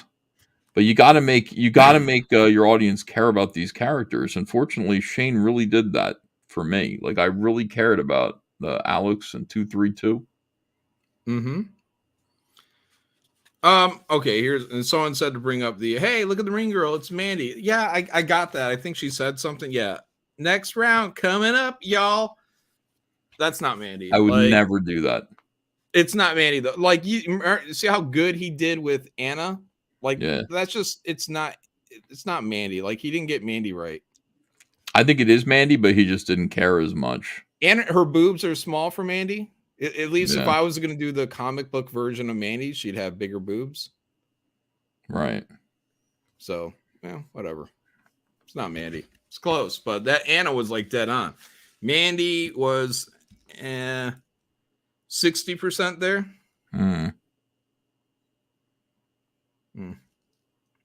Yeah, I recognized her. I said, "Oh, it's Mandy," and everybody went, So, like, it was definitely Mandy, or it is definitely Mandy. Yeah. Well, he gave her one line, and it's Southern. Next round coming up, y'all. Yeah, there's no way that's anybody but me. Like, I don't know anybody else that talks like that. Thank God. This is still probably, I don't know. This is still my favorite panel. What's your favorite panel? Here. I knew it was going to be one where he would be punching too. Yeah. This one right here. I think he really nailed that. A lot of good tension in that. And then there's the next panel with the beaten up face. I like that a lot too. Yeah. Yeah, I like most of the things that Shane does. The only thing I don't like is Shane complaining. That's the only thing I don't like that Shane does. I like his artwork a lot. But yeah, like the complaining, like, you know, stop complaining, dude. Yeah. The problem with Shane is that, like, here's the problem with Shane. Problem with Shane is that he's doing so well and everybody wishes they were him.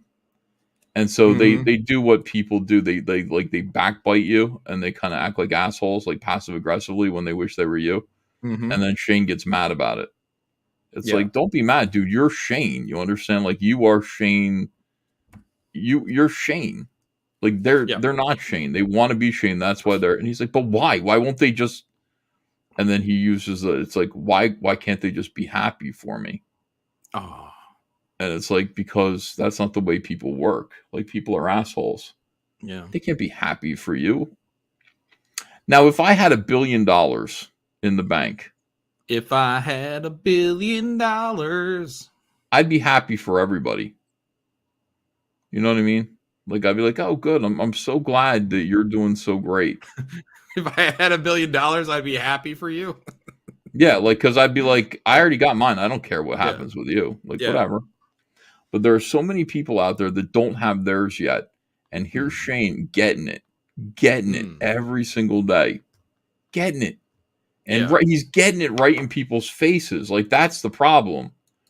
Like, Shane is getting it right in people's faces. And most people are suffering. Like, most people are starving and dying. Yeah, and Shane's like, how does my dick taste? Yeah. And then he doesn't know he's saying it, but that's how they're reading it. That's what it seems like to them. You know. And Shane's just like, I'm just happy to be here. Yeah. I don't know. Sometimes you have to count your blessings.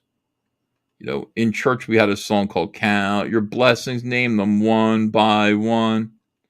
That's important. You got to count your blessings, because if you just go, look how blessed I am, it is hard to be upset about stuff like this. I mean, I still got that. I got homosexuals from Scotland. And they're like, they're saying things to me like, you keep saying that the comic book industry is dying. When is it going to die? How come it's not dead yet? What the fuck? You know. So when is it going to die? When is the comic? Hold on. I got to show you this, John. This is going to piss you off. Oh, no. Yeah, it is. These people, these homosexuals from Scotland, you know, they eat stomach. You know, they eat, like, they're stomach eaters. They eat sheep stomachs filled with oatmeal. Ugh. That's what they eat over there. The food of the poor. Yeah. And this guy, Michael Malin, this guy goes, I said, we gay lad from Scotland, go away. You know, because I'm trying to talk, I can't do a Scottish bro. Yeah, Yeah. Little. He says, you've been saying this for years now. When exactly is it collapsing, the industry? And I go, lol. And then again, this is somebody's like royalty statement. See, it depends on what you mean. Like, when you say the industry's collapsing, people go, I don't understand what you mean. There's still comics. Like, what do you mean? And you go, yeah, I know. But like, the people who are making them have to work 3 extra shifts at the Piggly Wiggly, you know, for the privilege of being able to work for Marvel. Didn't used to be like that. You used to be able to, you had to be here, I guess.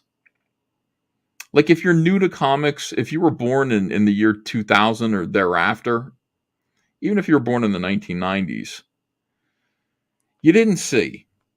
You just missed it. You missed the part where everybody was making a really good living making comic books.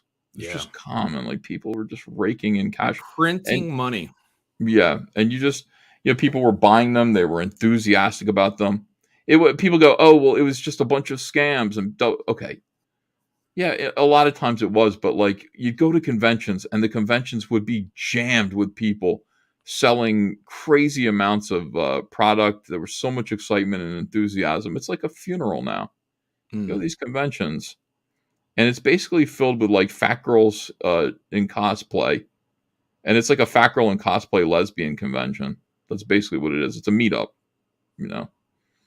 But it's not like fans. It's not people selling things, really. They're not really making money. There was a time not long ago where most people actually made a nice middle-class wage in comics. It's all drying up. I realize there are still comics in the shops, though, so you probably aren't aware. So this is the thing, John. You've got the elite. Yeah. So when it's dying? Currently and for the past few years, are you unaware of the suffering of creative people in this industry at the hands of Jon Malin? They certainly do make it plain often enough on this platform. This guy goes, I mainly hear it from people like you saying it, to be honest. I don't put much faith in the things you say, but That's my issue. Is I'm not a fan of yours. Oh, hold on. He's got his pronouns in there. Yes, he does. He, him. Ah, shit, Michael Malone. How dare And you? a rainbow. That's why I call him. Rainbow. He's a Scottish homosexual. Oh, I wasn't kidding when I said that. He just is. Yeah. Yeah, they don't have to all be fucking, like you can be gay and not have your pronouns. You don't have to be a pussy.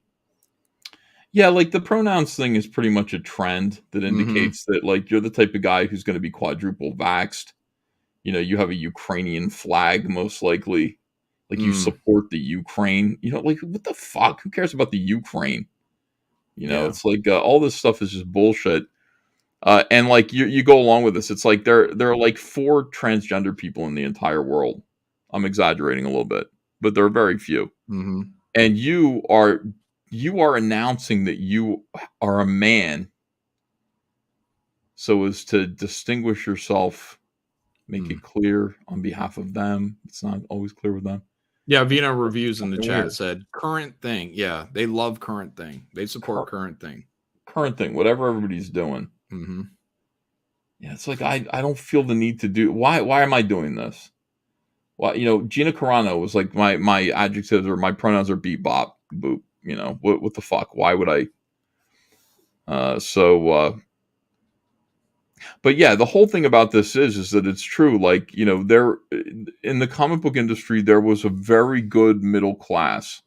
Like, there were the elites. There was Joe Quesada. There's Rob Liefeld. There are guys who are making 6-7 figures in comics. Well, I wouldn't put Joe in the same class as Rob Liefeld. But Joe Quesada. I hear what you're saying. I hear what you're saying. Joe was making way more than Rob Liefeld. Well, I mean, at a different time period. Yeah. Joe from 1998.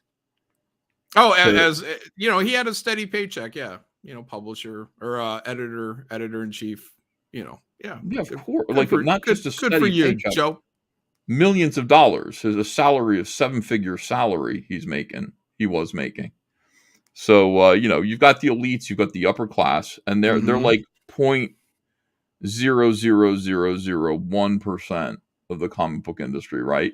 And then you've kind of got it trickles down a little bit. You've got guys like Donny Cates, Scott Snyder, Greg Capullo. These are guys who are making 6 figures a year.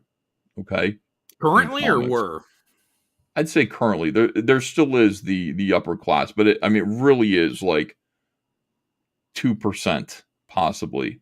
It's less than 1%. I'd be really interested to know what the elite writers are making today. Well, yeah, like I have no idea, but they're making. It's not hard to make. It wasn't hard to make 6 figures in comics. I don't know, man. Everything's different than it used to be. Like the elite that like your generation is probably the last. Jeff Johns, Greg Capullo, these guys, like I feel like that's the last of the good money. So, well, you would be, yeah, if that's true, you're making my point. The point is that like not everybody's making 6 figures, but a lot of people are making $50,000, $60,000, $70,000 a year, which is that's good. It's good middle class. You can raise a family on that. You can do okay on that if you just if you're careful. And that's gone now. That's completely wiped out. There just isn't a middle class. There's the upper class. They're the people who are getting the attention and support of the comic book industry, like the big corporations. And then there's everybody else who is barely scraping by, and they have to get part-time jobs. Yeah, to pay the bills. Now, is the person who put out their payment statement? Is that the person that had written not too long ago about the theater of success in the industry? I don't know. I don't even know what that is. Can you find it? Because I read this, I don't know, maybe a month ago, and I thought it could have been that same person that put that statement out there. But they're basically saying like, hey, the industry is not doing too great, and he's kind of tired of the theater of success, and that's why. Because what that person said you were talking to was like, how come I only hear it from you? Why don't I hear from them? And that's why, because you when you're a struggling creator out there, you don't want Marvel or DC while you're out there in the independent market to know that you're going bankrupt. You gotta sound like you're successful. You gotta sound like you make money for yourself, so now you can make money for Marvel or DC. That's So true, right? yeah, so you're not going to go out there and be like, oh man, everything just sucks out here, and speak honestly about the real situation of You got to the comic book project it industry. like I demand this kind of a Yeah. wage. Yep. Like that's what you got to. If you're smart, that's what you got to do. Yeah. We got more and more people there who are finding out, like Liam Sharp, who can no longer just play that game anymore, and they're starting to make noise about it on social media. Like Liam Sharp, like I don't even know how to fucking pay my bills. Like, my new comic like sold 8,000 copies, and after all expenses and people are paid, I that's not a living wage for me. That I can't live on that. And people are starting to complain. And you got this asshole like, what do you mean? When is the comic book industry gonna die, Ethy? When is it gonna die like you keep saying it is, Ethy? Mm-hmm. Currently. Yeah, they're dying. They've been, I mean, you nailed it though. I mean, these creators have been struggling for years, and the independent guys have been. I mean, they've been struggling the entire time. You're in the indies, like that's real tough. You better be doing Walking Dead or something with Kirkman or whatnot, to be successful. I think Image had Saga, and I think that was kind of the last thing I heard that was really just kind of blowing doors They're off. migrating over to McFarlane. Because McFarlane has decided he's going to put a little energy and effort into Spawn, in the Spawn universe, and it's selling real well. And, because he's got the Spawn universe, he's got jobs to give away. And you got everybody going over, I'm going to go work for Todd McFarlane. Like, that would never happen. Like, people weren't going to work for Todd McFarlane 10 years ago because Spawn just wasn't a thing anymore. Yeah, but Todd's always kept it kind of small, I mean, like it's always been the core. Like you get Spawn. I think he for 1 minute did that something Boof and the Bruise Crew or something. Yeah. So he did something silly, some little side project here. Then maybe an Angela or something like that. But he never did what Rob and Jim Lee or even Mark Silvestri did, which is like the big studio books. And here's 10 titles coming from us this year.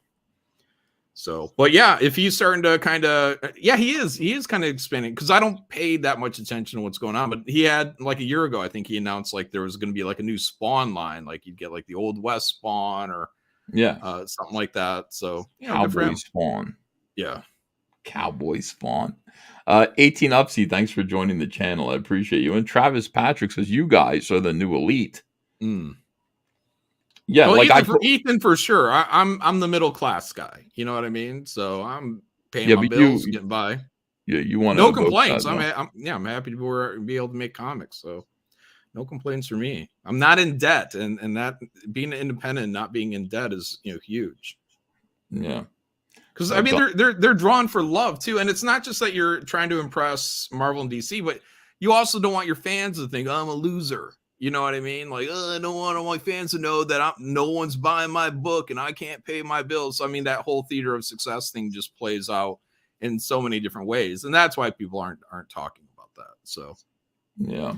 Rini is greater than John. What is Pliskin Rini? Is that like a sock puppet account for Rini? Do you think it is? Every time I see something about rivalry between Rini and it's Pliskin. People like to see you and Rini fight. I don't know why. I guess it's more sympathetic than you and what's his name? Smiller. Shane? Oh. Shane and you were funny too, but the Rini's even funnier. I don't know. It's just good times. John, you're a good dude, says Dan Genovese. Oh, thank you. I need that. Yeah, he is a good dude. He should do better than what he's doing right now. I don't know if good dude, could stand to have a few more Graveyard Shift Omega Storm backers, especially since he's, I'm writing this. Yeah, I'm writing this book. 150 plus pages of incredible story, guys. Gonna knock your socks off. You know what's funny is one reading, one sit down. Yeah, I just tried to. I was like, I'll just Google Graveyard Shift Omega Storm and bring it up on screen. And guess what happened when I Googled it? Nothing. It's not there because you're being shadow banned and it's unfair. But luckily, we have the link and everybody. I found it on BackerKit. It said Graveyard Shift Omega Storm BackerKit. I clicked on that and that led me here. Omega Storm. This is Jon Malin's writing. A great artwork from Tommy Patterson. John's entire series here, Graveyard Shift, is a love letter to the horror medium. So if you're somebody who loves horror movies, then you will love Graveyard Shift. He takes the evolution of horror movies, and he sort of he tells that story, the story of the evolution of horror movies through superheroes. Yeah, and with the help of Mark Bolton, he's involved as well. But yeah, I mean, we started out with the core Graveyard Shift title. What if the Universal monsters were the X-Men? So that we paid tribute to basically the horror and sci-fi of our youth, and so we went kind of all the way through the '90s tropes, and then with the Megastorm, which I'm writing, that goes and touches on some of the kind of torture porn tropes of what are the early 2000s, I guess. So we got like a stand-in for like a Freddy Krueger. We got a stand-in for Chucky. So that was all introduced in one of the supplementals, the first supplemental actually. So you have a stand-in for Chucky? I didn't see that one. Yeah, little robot doll thing. Yeah, so that's crazy. But yeah, so guys, check it out. It's great. Thanks. Graveyard Shift to Megastorm, back it today. Only, see how nice we are. Only on Indiegogo. Wow. Yeah, we're loyal.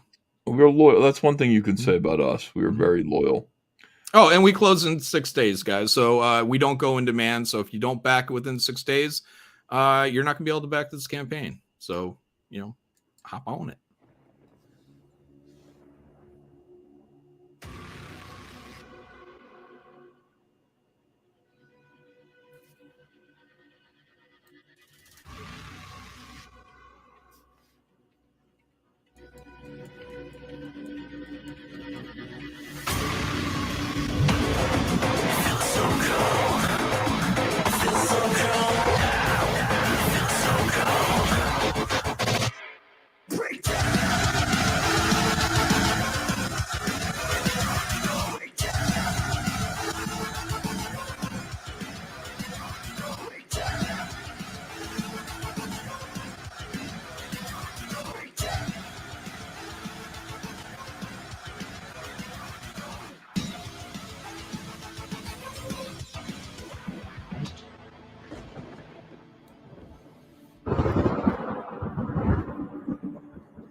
Megastorm.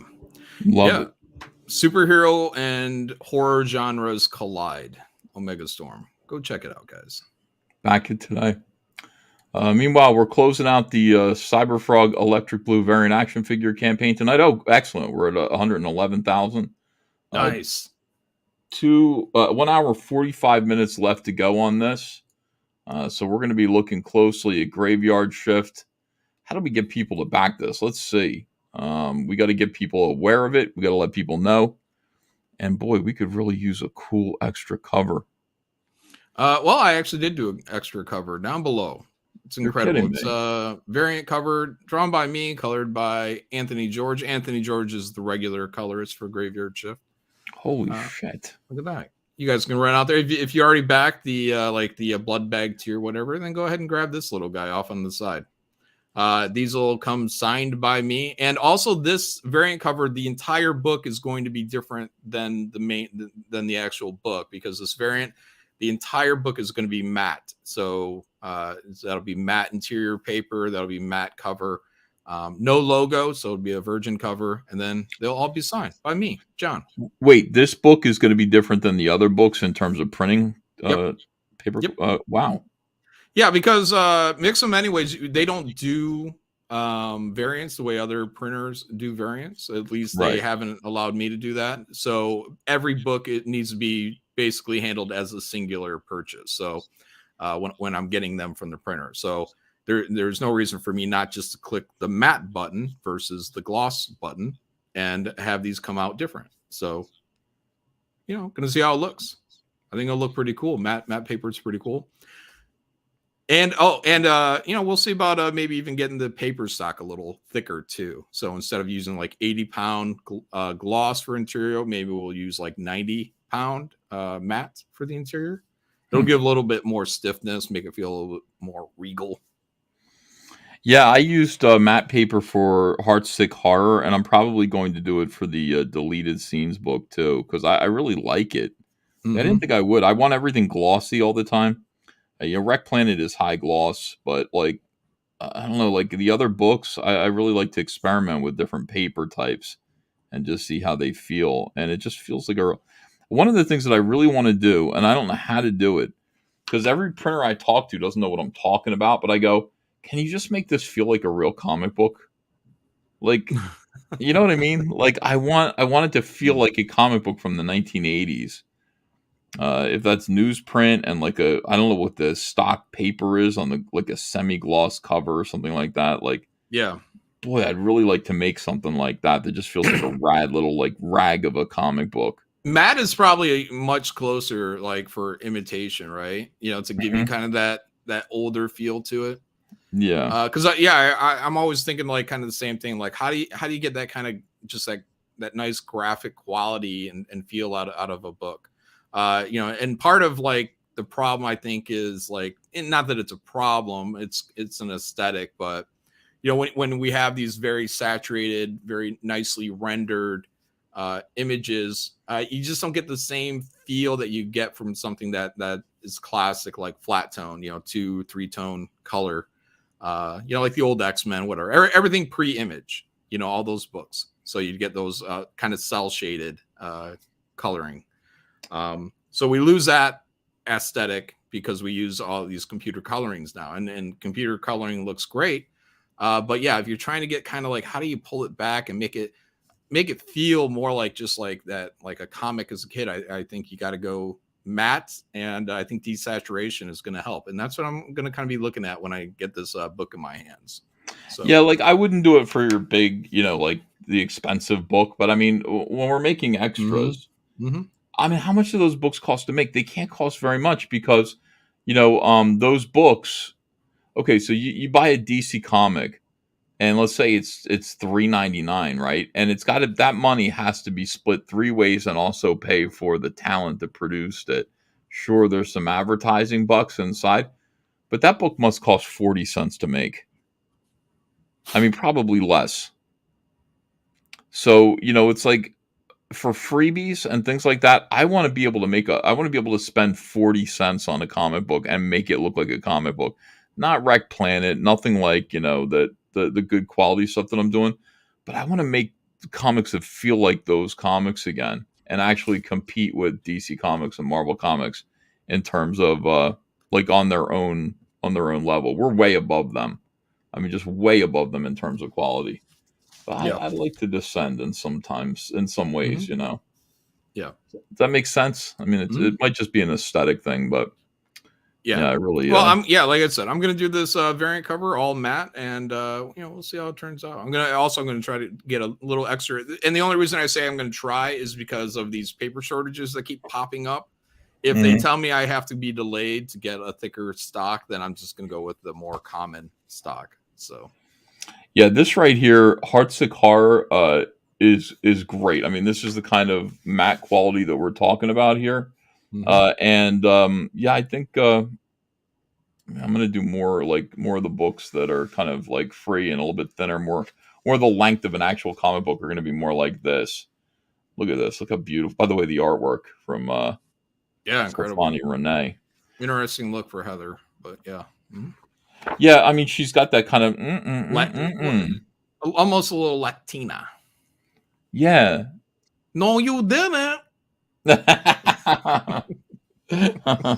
No, Andrea did look at this. She said it's really good, but that's not Heather's attitude. And I was like, yeah, well, what are you gonna do?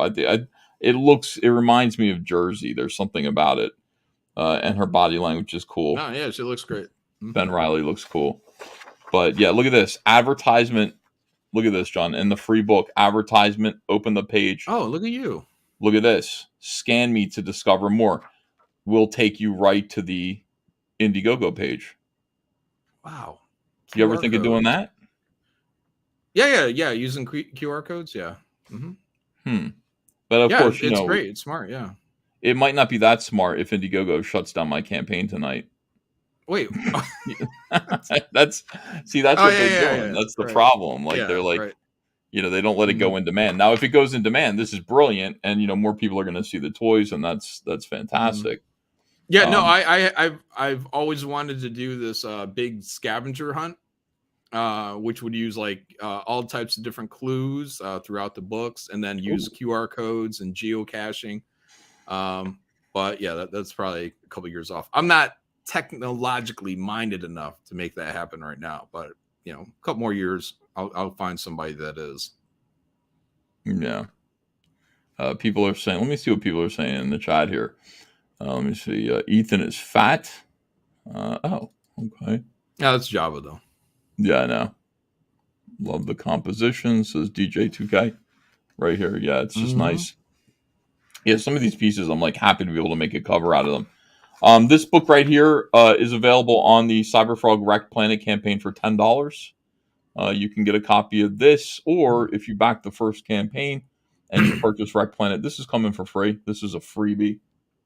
Yeah, and that has EJ Morges and is that Kanan White in there? Yeah, your buddy Kanan White is in here. You know what? It's like I always ask Mike S. Miller. I'm like, Kanan White is really good, right? Isn't he? Mm-hmm. And Mike would go, whatever. And I'd go, what's going on there? And I never got an answer. Like, I don't know why Mike hates Kanan White. Not hates him, but has a problem with him. Kanan did a good job by me. I mean, No, look, Kanan is a pretty good artist. He's not as good as me, but he's pretty good. That's right. This is my favorite thing right here. Temporary room. They find this fat guy. He's a survivor, and they're like, here, we'll put you up, but you got to work around here, okay? Like you work for food. Like this is basically like a, like a commune almost. Like we have to. You know what I think I love about him laying in that water? That reminds me of the McFarlane Wendigo when he falls down into the water. Oh yeah, yeah. God, I got your number, Kanan. I got you. I like this. Here's the temporary room that you get to stay in. He goes, the temporary room. He goes, would it be crazy of me to ask for more pillows? You know where I got, would it be crazy of me? Oh shit. Would it be who was that? They used to. Would it be crazy? Would it be crazy if Gabe Altai? Yeah. Would it be crazy? Gabe is always asking for favors by saying, would it be crazy of me to ask that, this and that? And I was like, like the first time it's like, nah, it's cool. That's an interesting way to ask a favor. And then he does it all the time. I kept hearing like in my DMs, would it be crazy if I was like, what? Would it be crazy of me? Would it be crazy? Yeah. So a little tribute to Gabe Altaib in there. Would it be crazy of me to ask for more pillows? Like 2 ain't enough. Bad back and all. Heather's like, sure. Yeah, like we got pillows on tap around here, dude. It's the end of the world. It's always the fat guys that want more. You know what I mean? Yeah, I know. And she's like, glad someone had a robe to fit a man of your dimensions. Oh, Heather, a little bit. Calling me fat, huh? Real nice. What? No, I wasn't calling. Like this guy immediately, you can tell the relationship that these two have here. Heather doesn't mean to be mean, but yeah, I don't, this guy's taking everything she's saying the wrong way. So a good time. I promise you this is a fun read. Heartseekar, available on the Wrecked Planet campaign. Go pick up your copy. Make sure that you got one coming. And enjoy. Yeah. Right. Good stuff. Good stuff. Yeah. I like his flamboyant. What would you call those? Around his neck? Yeah, the ribbon, the shoulder pad. Oh, things. yeah. What would you call those? I don't really know. They're very gay. Yeah. But Rainbow Bright they're like circles on her. Right? So I was like, oh, I don't want to copy that. Like, so we'll just make him like this. He looks like a flower. Really, everything is about a silhouette. Like you want your character to have a recognizable silhouette. Oh, he's got it, yeah. Not enough people understand that in Comicsgate. You create a character, and your character needs to be so unique that you just see a silhouette of him, and you go, yeah, I know who that is. That's Bugs Bunny. That's Marvin the Martian. So you'd recognize Rainbow the Brood just from his silhouette, in no small part because of these gay, flowery, like armor petals. They're like kind of leathery. They bend in the wind and everything like that. Yeah, I don't know. They're epaulets. Yes, that's a perfect word for them. Epaulets. Epaulets? Is that a combination of something? No, they're things that you wear on your shoulders when like it's a military uniform almost, isn't it? You know, epaulets. Epaulets. I don't know. Oh, okay. All right. Yep. I got you. I guess. Yeah. I don't like that. Oh yeah. Okay. They can have tassely looking things on them.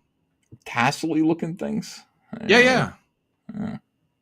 We're getting to 94,000. John picks up more backers on Graveyard Shift to Megastorm. Get some more. I would, if I were everyone, I would just, it doesn't matter what you back something here, but the Jon Malin cover is, man, it's so good to see you draw. I love to see you draw these characters. Thanks. Yeah. Your version of Rick Rogers is awesome. Thanks. Yeah. Like I really feel his pain. I feel his struggle. What's this guy's name back here? The blue guy. Which one? Oh, that's Ruiner. That's from what was it? Supplemental Volume 2 or 3. Though it was the Rob Willis story. Oh yeah. Where I had to bring Tommy Patterson on to make sure it got finished. So. Did you see Rob Willis? Like he did come out and say, "Yeah, it's almost done now." Oh, like he's back to Shinobi Sasquatch. Yeah, but no. He what? Did I get that wrong? Look, guys, he might be back to it that day. You know what I mean? Like, I'm just saying there's a pattern here. So yeah, if he told me today, if he announced or tomorrow is done, I'd say congrats. Otherwise, I'd say don't get your hopes up. Really? Don't get your hopes up. Let's take a look at his tweet and let's see what he's talking about here. See what the deal is, what the dealio is. It's like the Dale cover. People are like, John, Dale said he's working on your cover. And I'm like, okay. Shinobi Sasquatch is coming, and it's looking better than ever. It's Rob Willis. New pages dropping soon. To all our backers who have been patient and understanding, we thank you. To those who have not been so patient and understanding, we thank you too. And I'm working to make sure you're beyond satisfied with your purchase and compensated for your inconvenience. Wait, I can understand the satisfaction. What's the compensation? I don't know. Like it sounds like a threat almost. Yeah. Like I will compensate you for your bullshit. Yeah. All right. Look, I'll believe it when when who's the guy? Cal. When Poor Cal Cal, Jameson, when Cal Jameson said, "Guys, it's off to the printer," I'll say, "Oh, cool, nice, it's done." Cal hooked his whole wagon to this, man, and he was like, dude. "It's not always a good idea to like get the ultra like cool, artist. It doesn't always work out." Yeah, I remember when Cal tried to blame me for it being like. Oh yeah. He wrote all his backers in an update. It was like he blamed you for he's like, hey, just so you guys know, the book would be done. I'm paraphrasing here, but it was essentially John poached Rob, so that's why it's late. And that's the essence of what he said. But it's just like I don't know anything about it, dude. I asked him if he was available. He said yeah. So yeah, there's a whole thing. Initially, he said no, and then I contacted him again in six months later, and I said, "Hey, are you available?" And he's like, "Yeah." I was like, "Okay, cool." So, yeah, it's not your job, like Yeah. This is the thing, man. It's like when your lady cheats on you with another dude, it happens. Yeah, when a lady cheats on you with another dude. It's not the other dude's fault. Yeah, don't get mad at him, dude. She told me she was single. No, even if she didn't, like he doesn't owe you nothing. She'd be like, "I'm married. I got a dude at home. I got Rob Willis at home. I'm married, but still, I'm down to F." Now, listen. I mean, it's a matter of your own morality.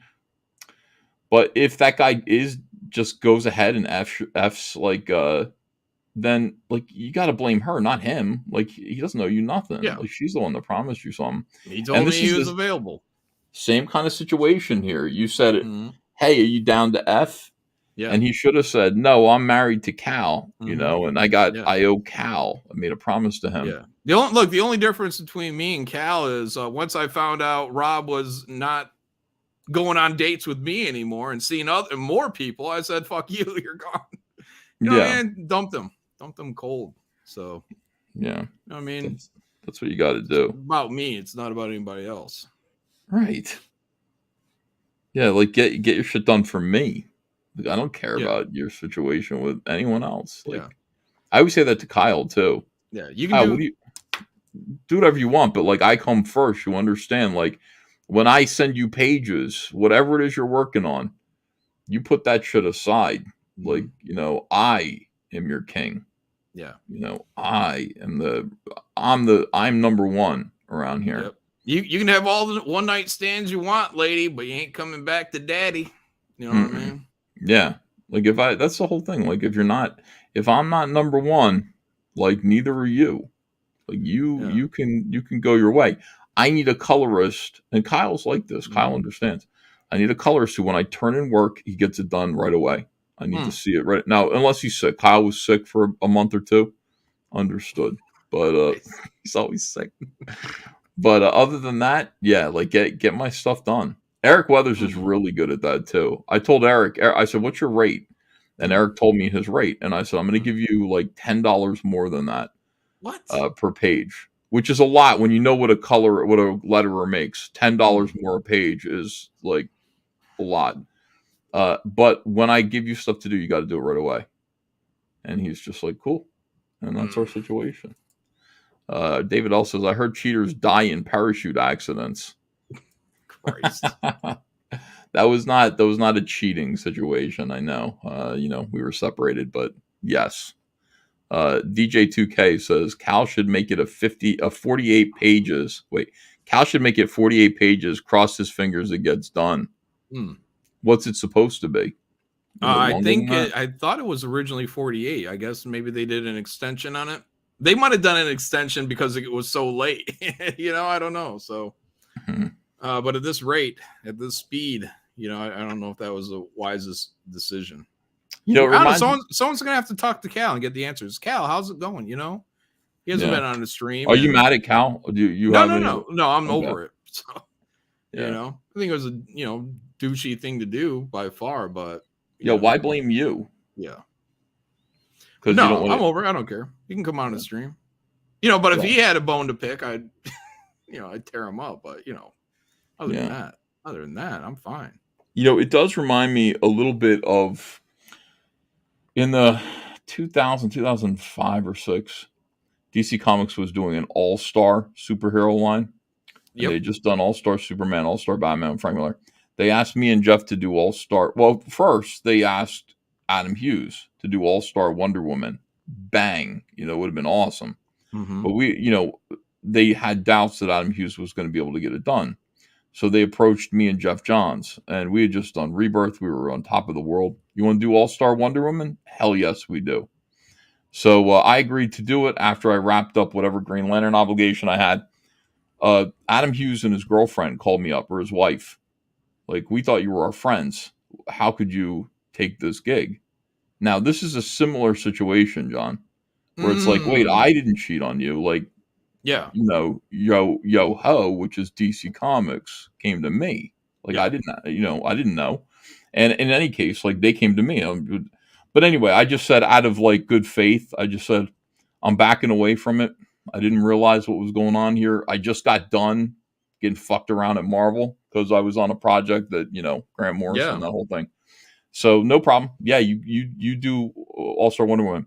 So that got settled. But I kept my eye on the project because it was supposed to be my project. And I was like, a year goes by, and Adam Hughes has a couple of pages. People are looking at him. They think it's great. And I talked to Dan DiDio, and I was just like, what's the story with this? Like, this is a 6-issue miniseries by Adam Hughes. Like, how slow he is, and he does covers all the time. This is never going to see the light of day. So Dan goes, I don't care. He gets one issue done. If he just does issue 1, we'll publish it. And if none of the other ones come out, still one issue of Wonder Woman by Adam Hughes. You understand? Like, we got one issue out of him. That's huge. It'll sell a ton. So I went, I get it. Wait, that doesn't seem like very good reasoning, though. You got one issue, you can't collect that.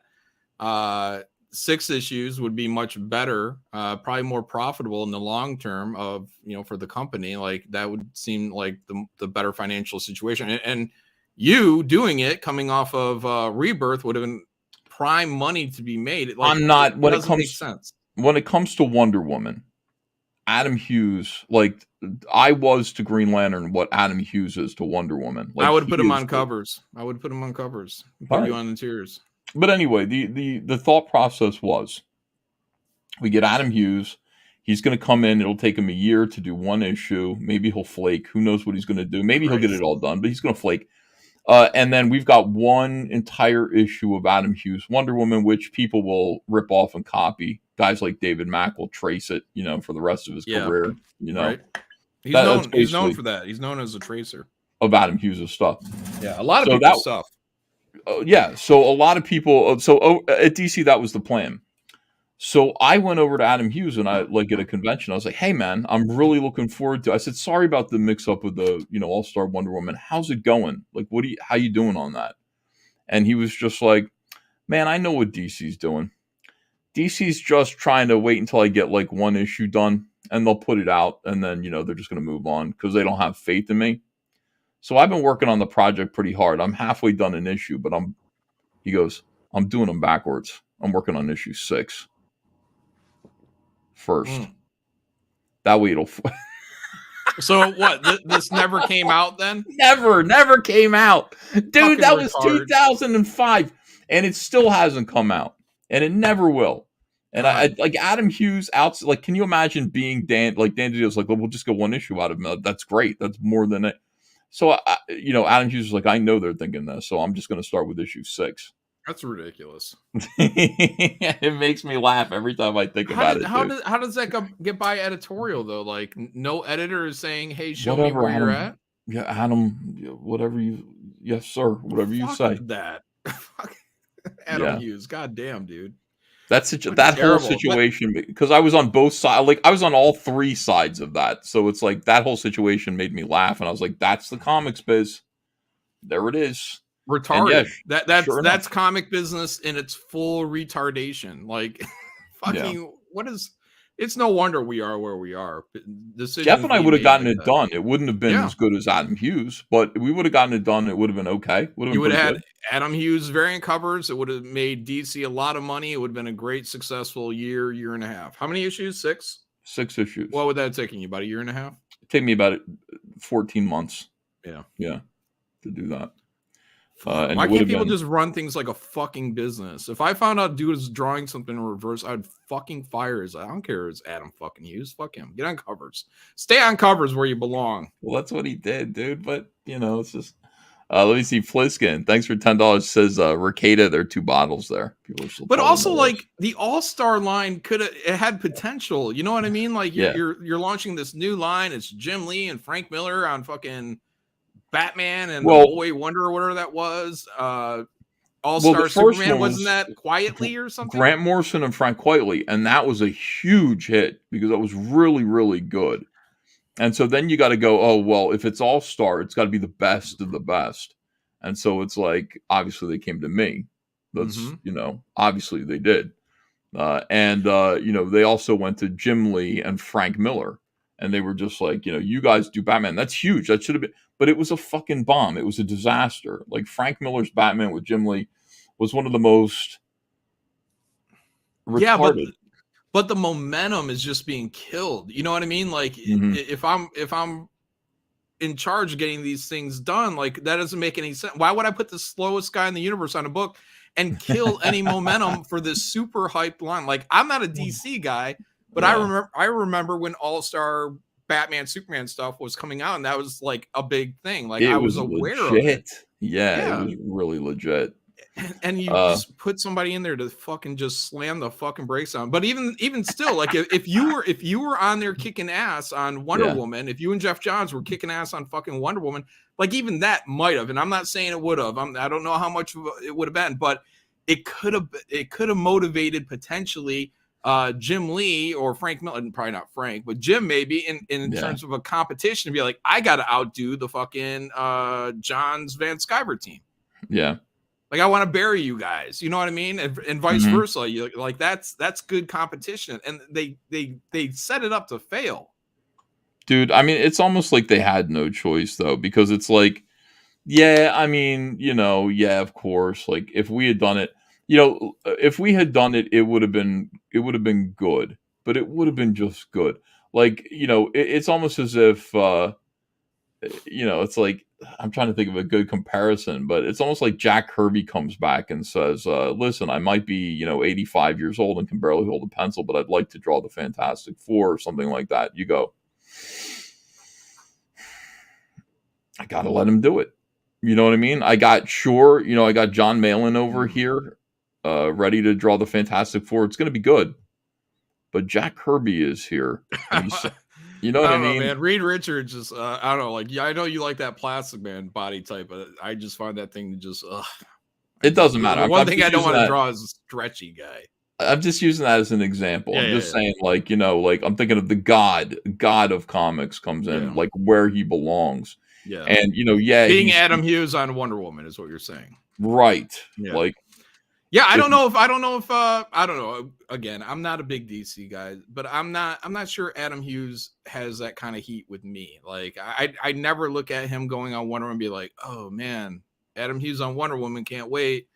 I would just be like, okay. You wouldn't have bought it? Maybe when it came out, maybe. Maybe, I don't know. I mean, like, the only thing I think I ever actually bought of Adam Hughes was when he did like, I think one issue of like Gen 13 or something like that. That's the one that David Mack ripped off that he traced. Oh yeah. Yeah, we looked at a whole. I don't know if you can find this. You go David Mack, swipe file, whatever. And he went through there, man. Like, this is the thing about Adam Hughes. Again, what you need to understand, he's not a normal comic book artist. Like, when Adam Hughes does something, everybody copies it. Everybody traces it. People are influenced by it. So here's the, like, is it a good bet that he's going to finish 6 issues of Wonder Woman? No. But is it a bet that you might want to roll the dice? You might get one issue out of him. Roll the dice on that, sure. He had some pretty good ideas. I remember him talking about some of the ideas he had. He explained the invisible jet. He made invisible jet make sense. How? So Steve Trevor crashes the jet onto Paradise Island. Crashes his jet. And they're like, he's sick, he's injured, whatever. They nurse him back to health. And then of course the Amazonians want to fix his plane for him. But they don't know technology. They work with magic. Like, they know magic. They don't know tech. So they fix it so that they repair it with magic and it becomes invisible. And Diana flies him back to Washington, D.C. in his now invisible magic jet. See, that makes sense. That's a story thing that makes sense. Yeah, that does work. Yeah. Adam Hughes came up with that? I believe so, yes. I hate him. Yeah, he's smart. All right, I'll give him a point. That's not bad. All right, here's the David Mack swipe file. Oh shit! Here we go. David Mack loves Adam Hughes. So this is the this is the Adam Hughes here from Gen 13. This chick was a lesbian, I believe. Here's the swipe.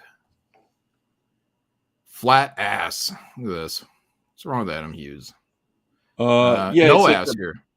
He cut that off. It's her posture. I mean, it's very realistic. Ugh. Fix it. Arch. Yeah, I just arch the back every time. Make it stick out. Yeah. Yep. That's a swipe. Yeah. Chick falling. Yep. Same legs.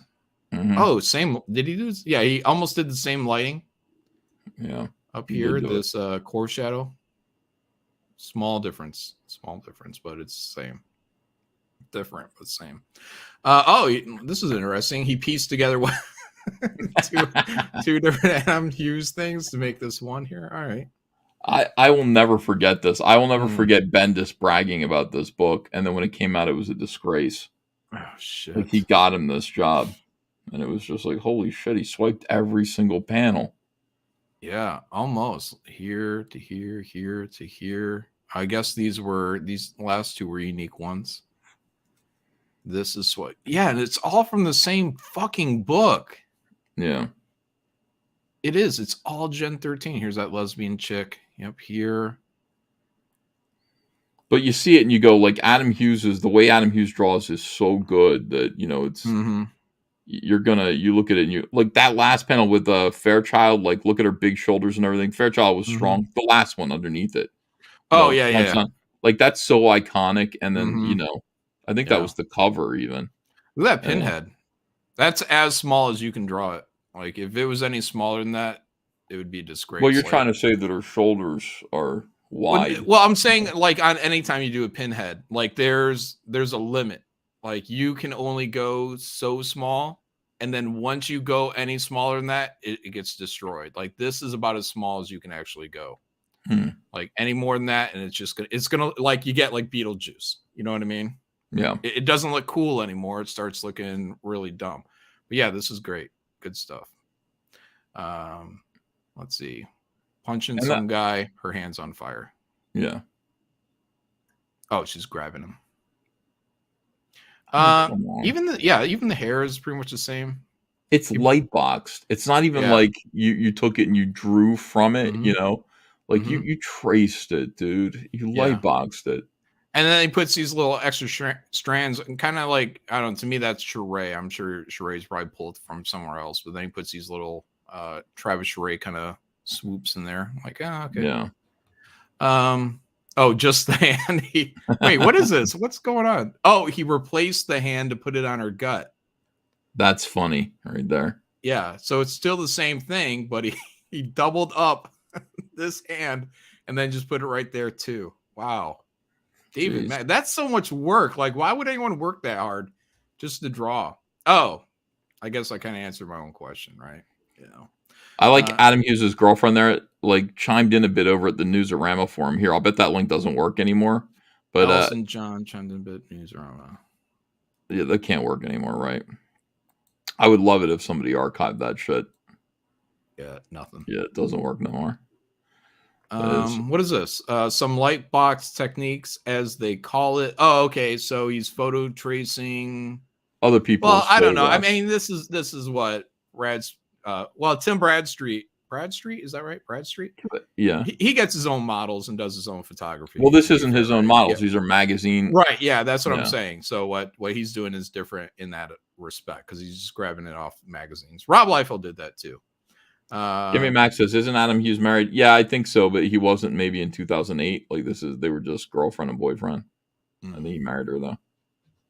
I don't know. I don't remember. One of his Asian girlfriends? No, Allison Stone was white. She's yeah. Oh no, I'm talking about David Mack. David Mack. He has like a slew of Asian girlfriends. Yeah. One of them was enamored with my dimples. Really? Yeah, she's like, oh my God, look at your dimples. You could put a pencil in those. Yeah. A pencil in your... You do have nice dimples. Look at you. You're like Shirley Temple over there. Had them my whole life. Yeah, does it make you mad when you see this? Like, what's your feeling about it? Do you care? I don't get mad. I just look at it and say, I mean, Rob did it, so I give some leeway. What I tell people is what I really care about is like kind of the final execution on things, whether you can land it, can you land it? But this is so blatant. Like, Rob did that one issue. There was some DC issue he did, which was like a retelling of, I think it was some Deathstroke origin or something like that. And he just redid, like, I think it was like George Perez, like panel to panel to panel to panel to like for the entire book. It was insane. And I think Rob said something like, well, it was done right the first time. That's funny. That's a great excuse. Yeah. And like, you know, and even this, it's like, you know, you're gonna swipe. I don't know, man. Why are you pulling everything from the same source? It's always Adam Hughes. I mean, like, you just keep stealing off the same dude. Like, you know, give the guy a break. Give him a Yeah, break. steal from someone else. Yeah, Christ. Steal from Rob Liefeld. Yeah. Look, if someone wants to swipe a pose for me, okay. But if they're swiping all my shit, you know, like making a career out of it, holy shit, man. Yeah. You know, so that would probably get on my nerve. If I was Adam Hughes, I'd be upset. Let me say that. If I was Adam Hughes, I'd be upset. Well, why would you be upset? Because it's over and like he's literally making a career off of my body of work, and a singular, like just one book, one issue I did of Gen 13. I think it was only one issue. Yeah, it's not flattering. Like people go, well, imitation is it? No, it isn't, because like in order to come up with a drawing, like you're really scratching it out. Like you're really working hard. You're doing, maybe you've got a model to pose for you. You know, every little bit of that is thought and energy and work that's originally uniquely your hard work. And then setting up the lamps, the lighting, and and then you got paid your $400 or $500 for that page, right? And you really worked for that. And then some asshole comes in and traces it and gets his $400 or $500 off of it. Yeah. And you're just like, you did zero work. You redid my work.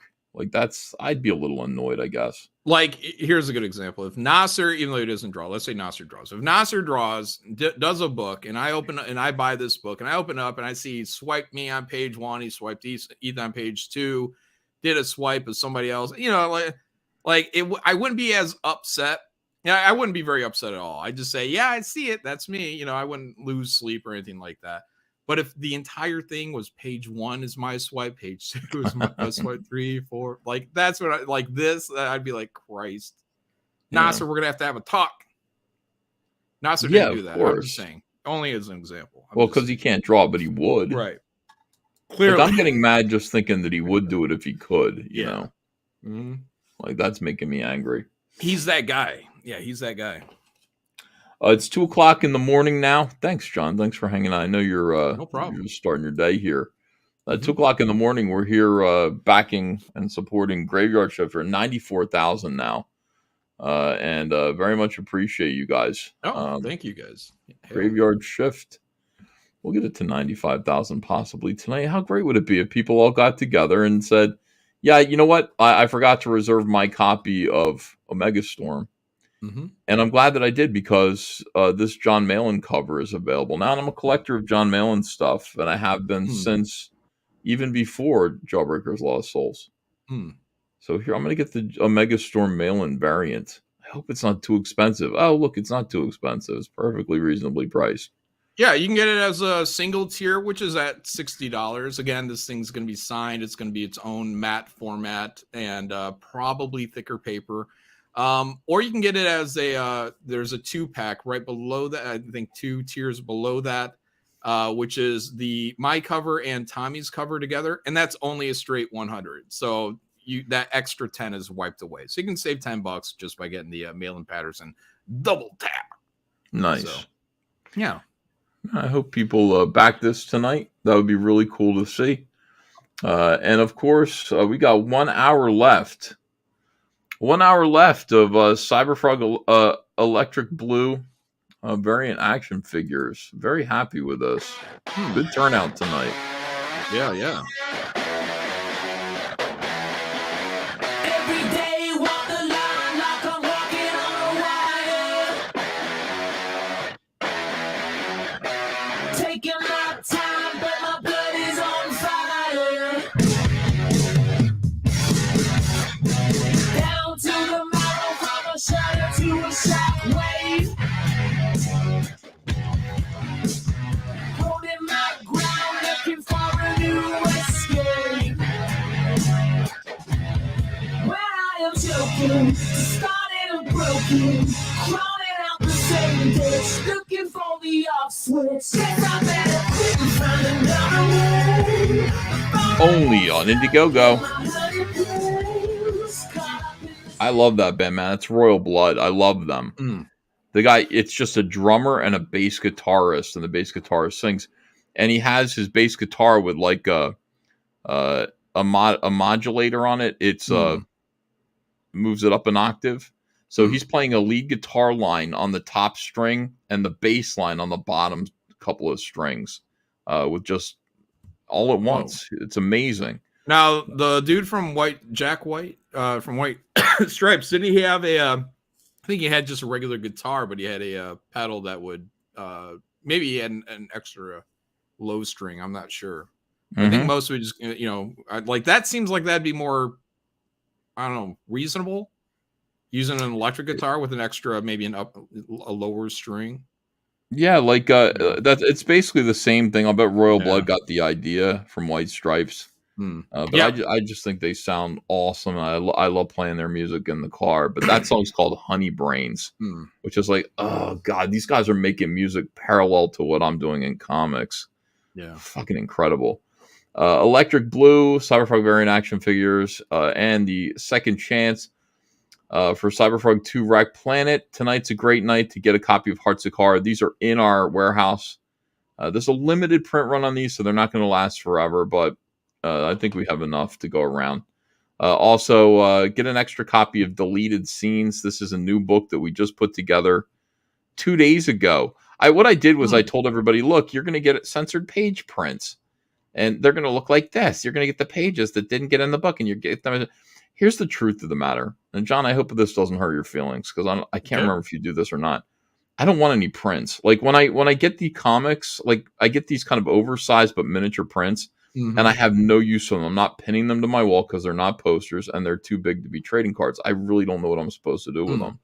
So those go right in the garbage. Like really? Yeah, Shane Davis sent me a bunch. I think a bunch of people do. I have no use for them. Yeah, I've done prints. Yeah, I do prints. So yeah, I don't like them. I'd rather you just do trading cards so I can put them in my binder. I can collect trading cards.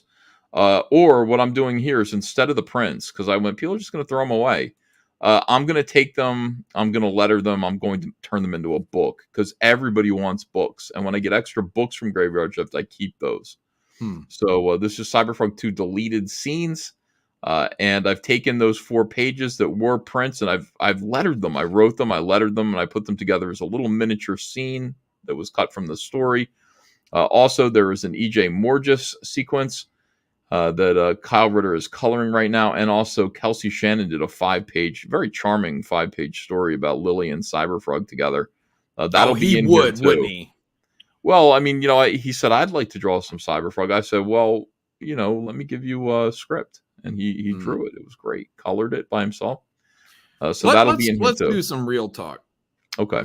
What's wrong with Kelsey Shannon? Why does he linger all this time to keep taking work from everyone and not do his own thing at this point? Well, okay. So it's by the way, this is the same problem that Kane and White had. It's quick money to do work for someone else. Because if I'm doing Rainbow the Brute, right? I don't know what it's going to earn. I don't know what it's going to do. I don't know if I'm going to get paid out. I don't know anything. It's a risk. Right. But if Kelsey's doing Rainbow the Brute and he's going to pay me to do a 20-page story and he's paying me my rate, I know I'm getting that. I don't have to worry about doing anything else. I don't have to worry about fulfillment. Yeah. So that's what it is. But, ultimately, that doesn't really do much for you. I keep telling Kyle Ritter this too. Let's get Starblades 2 going. If you want a big, huge payday, you got to do Starblades 2, and you need to be working on that. Otherwise, you're going to be getting little bits and pieces of money from people. You want a big 6-figure payday. You gotta do Starblades 2, and so he's working on that. Kelsey, I think, gets the message. I mean, what do you think of Kelsey Shannon? You've seen his character, Jackknife. I think so. I've seen a variety of ideas that he's had, and this. Last I knew, he was doing a chick book. Then he sends me this thing about Jackknife or needing names for a character. I'm like, okay. But I mean, we're on year 4 now. Kelsey's been here since Jawbreakers, Lost Souls. He's been here from day 1. Yeah. And the guy still can't just come up with something that he can just knock out on the side. Yeah. Well, I mean, again, neither did Kanan. You know what I mean? It's so much easier just to look at where Smiller is right now. Mm-hmm. By the way, you know what? It's like that's another thing. Like Smiller right now is doing he's doing work for hire for Shadiversity because he doesn't believe in himself, and he shouldn't believe in himself. I wouldn't believe in him either if I were him. I wouldn't believe in myself if I were Mike. He's shown time and time again a lot of self-doubt. Yeah. He fails, without the help of somebody else. So I wouldn't believe in Mike if I were him. But Mike is doing that. Now that's work for hire, and he's getting a percentage of it. He's got a great deal. I'm sure he's going to get a nice payout over that. And then he's going to have to do it again somewhere. Maybe. I think he's doing it again. I think I saw something on Twitter, and he said he's on like page 9 of the next book. He's doing full time. This is what Mike has done. Cut himself a good deal. No, Mike has traded his position doing work for hire for Marvel and DC Comics for position doing work for hire for a YouTuber. Yes. Look, it's a smart move for him. He just can't do it on his own. He's got to take that beta position. Yeah. Yeah. So I mean that's the whole thing. So I don't know. Like it makes sense for some people, and I think Kelsey is so tremendously talented. He's so funny. Like he's a good writer. I'm sure. He's gonna do his own thing. I look forward to a Kelsey Shannon book because I think it's going to be kind of off the wall and artsy fartsy and funny and fun. It just doesn't exist yet. Twitter's Cancer says, how much did Malin make on Graveyard Shift? Making all right, doing all right. Yeah. Yeah. That's what it's all about. I mean, you do your own work, you do your own stuff. I have no idea. I think I've made about $1 million an issue on Cyberfrog, Blood Honey, and then Wreck Planet 2. The take home pay. Just based on the fact that, Blood Honey just keeps selling. I mean, it just keeps selling in all its different forms. It's up on eBay. It's selling all the time. We're doing just great with it. So if I can get myself to do one Cyberfrog issue a year, rock and rolling. Yeah, it would be nice. All right, let me see here. Yeah, just doing one a year. For you, it's going to be godlike, I guess. Yeah. One godlike a year, and it's going to be fun. All right, we're closing out now. We got 53 minutes to go. I think we picked up another backer. I feel like we did. I didn't look though. I should have looked. Let me try again. All right, second chance. Cyberfrog. 2 campaign, posting some. I posted a ton of updates on this. People should be happy with me right now, but the sad part is they're not. Sad part is they still want to yell at me and kick my ass, John. That's sad. Every single day. It is sad. Yeah. Why can't they just? Oh, there we go. Why can't they just respect me and honor my hard work? Yeah, I don't understand. Doesn't make any sense. And where is Shane Davis? Well, you got another couple of backers. Shane Davis. Shane Davis was doing Ballers. Should we let him in for the last hour? You know what? You know why he's not here? Why? Because you complimented him the other day. What did I say to Shane that was a compliment? You're like, I appreciate when every time you come on stream, it's like a breath of fresh air. It makes me happy. Fills my heart with joy. I think that's what you said. I'm paraphrasing. I didn't say that. I'm paraphrasing. Yeah, I mean, you're really paraphrasing. But that's just it. You can't compliment people. Once you do, then they're like, oh, that's weakness. And now I'm gonna stream all of Ethan's clothes out because I'm Shane Davis. All right. Yeah. Is that what he's doing? He's like all right, let me give him the link here. Yeah. I sent him the link earlier today. He says, yeah, I'm cleaning out a storage unit. I can't be here. See what I'm saying? Yeah. Shane, get in here. All right, let me send him that. That should make him happy to be yelled at in all caps. Oh, Mike TV said he just ended the baller stream. He must have got the hint. Yeah. Must have got the hint. I did say that. I said when Shane is here, like he makes gray skies turn blue. I didn't say anything gay like that. That's ridiculous. I would never say that. Would I? You I wasn't there. I heard it. Yeah. CW says, I admire your stomach's elasticity. Why are they like that? Yeah, like seriously, that's how it is for me all the time. Yeah. People just talking about how fat I am. Now, I listen, I'm a little chubby. I'm a little roly-poly. But I mean, to suggest that the first thing that you would see about me, I feel like it would be my dazzling smile, my big blue eyes, you know, my enormous charm. Yeah, I think that's what you'd see first. And then you'd go, yeah, I don't know. I guess, yeah, you might, you'd probably be you might be improved if you lost 10 pounds or so. But that would take you a long time to arrive there. Blackjack says Malin wants some gay praise. No, that doesn't make sense, because if I'm getting praised about how much better I make the streams, then I'm gonna pull a Shane. I'm not gonna show up. You know what I mean? Is that like, I didn't know that? Yeah, like, it's a power move. Like, once you that's why you gotta be real careful about compliments. That's why I don't compliment anybody, Ethan. Yeah, you really don't. But nobody shows up for my streams either. I would, you know, I would show up. I watched them for a little while. Yeah, like I would show up for your streams. I think I've done it before. I see that you're streaming, and I'm like, Andrea, I got to go appear on Jon Malin's stream. She's like, yeah, you should do that, because John appears on all your streams.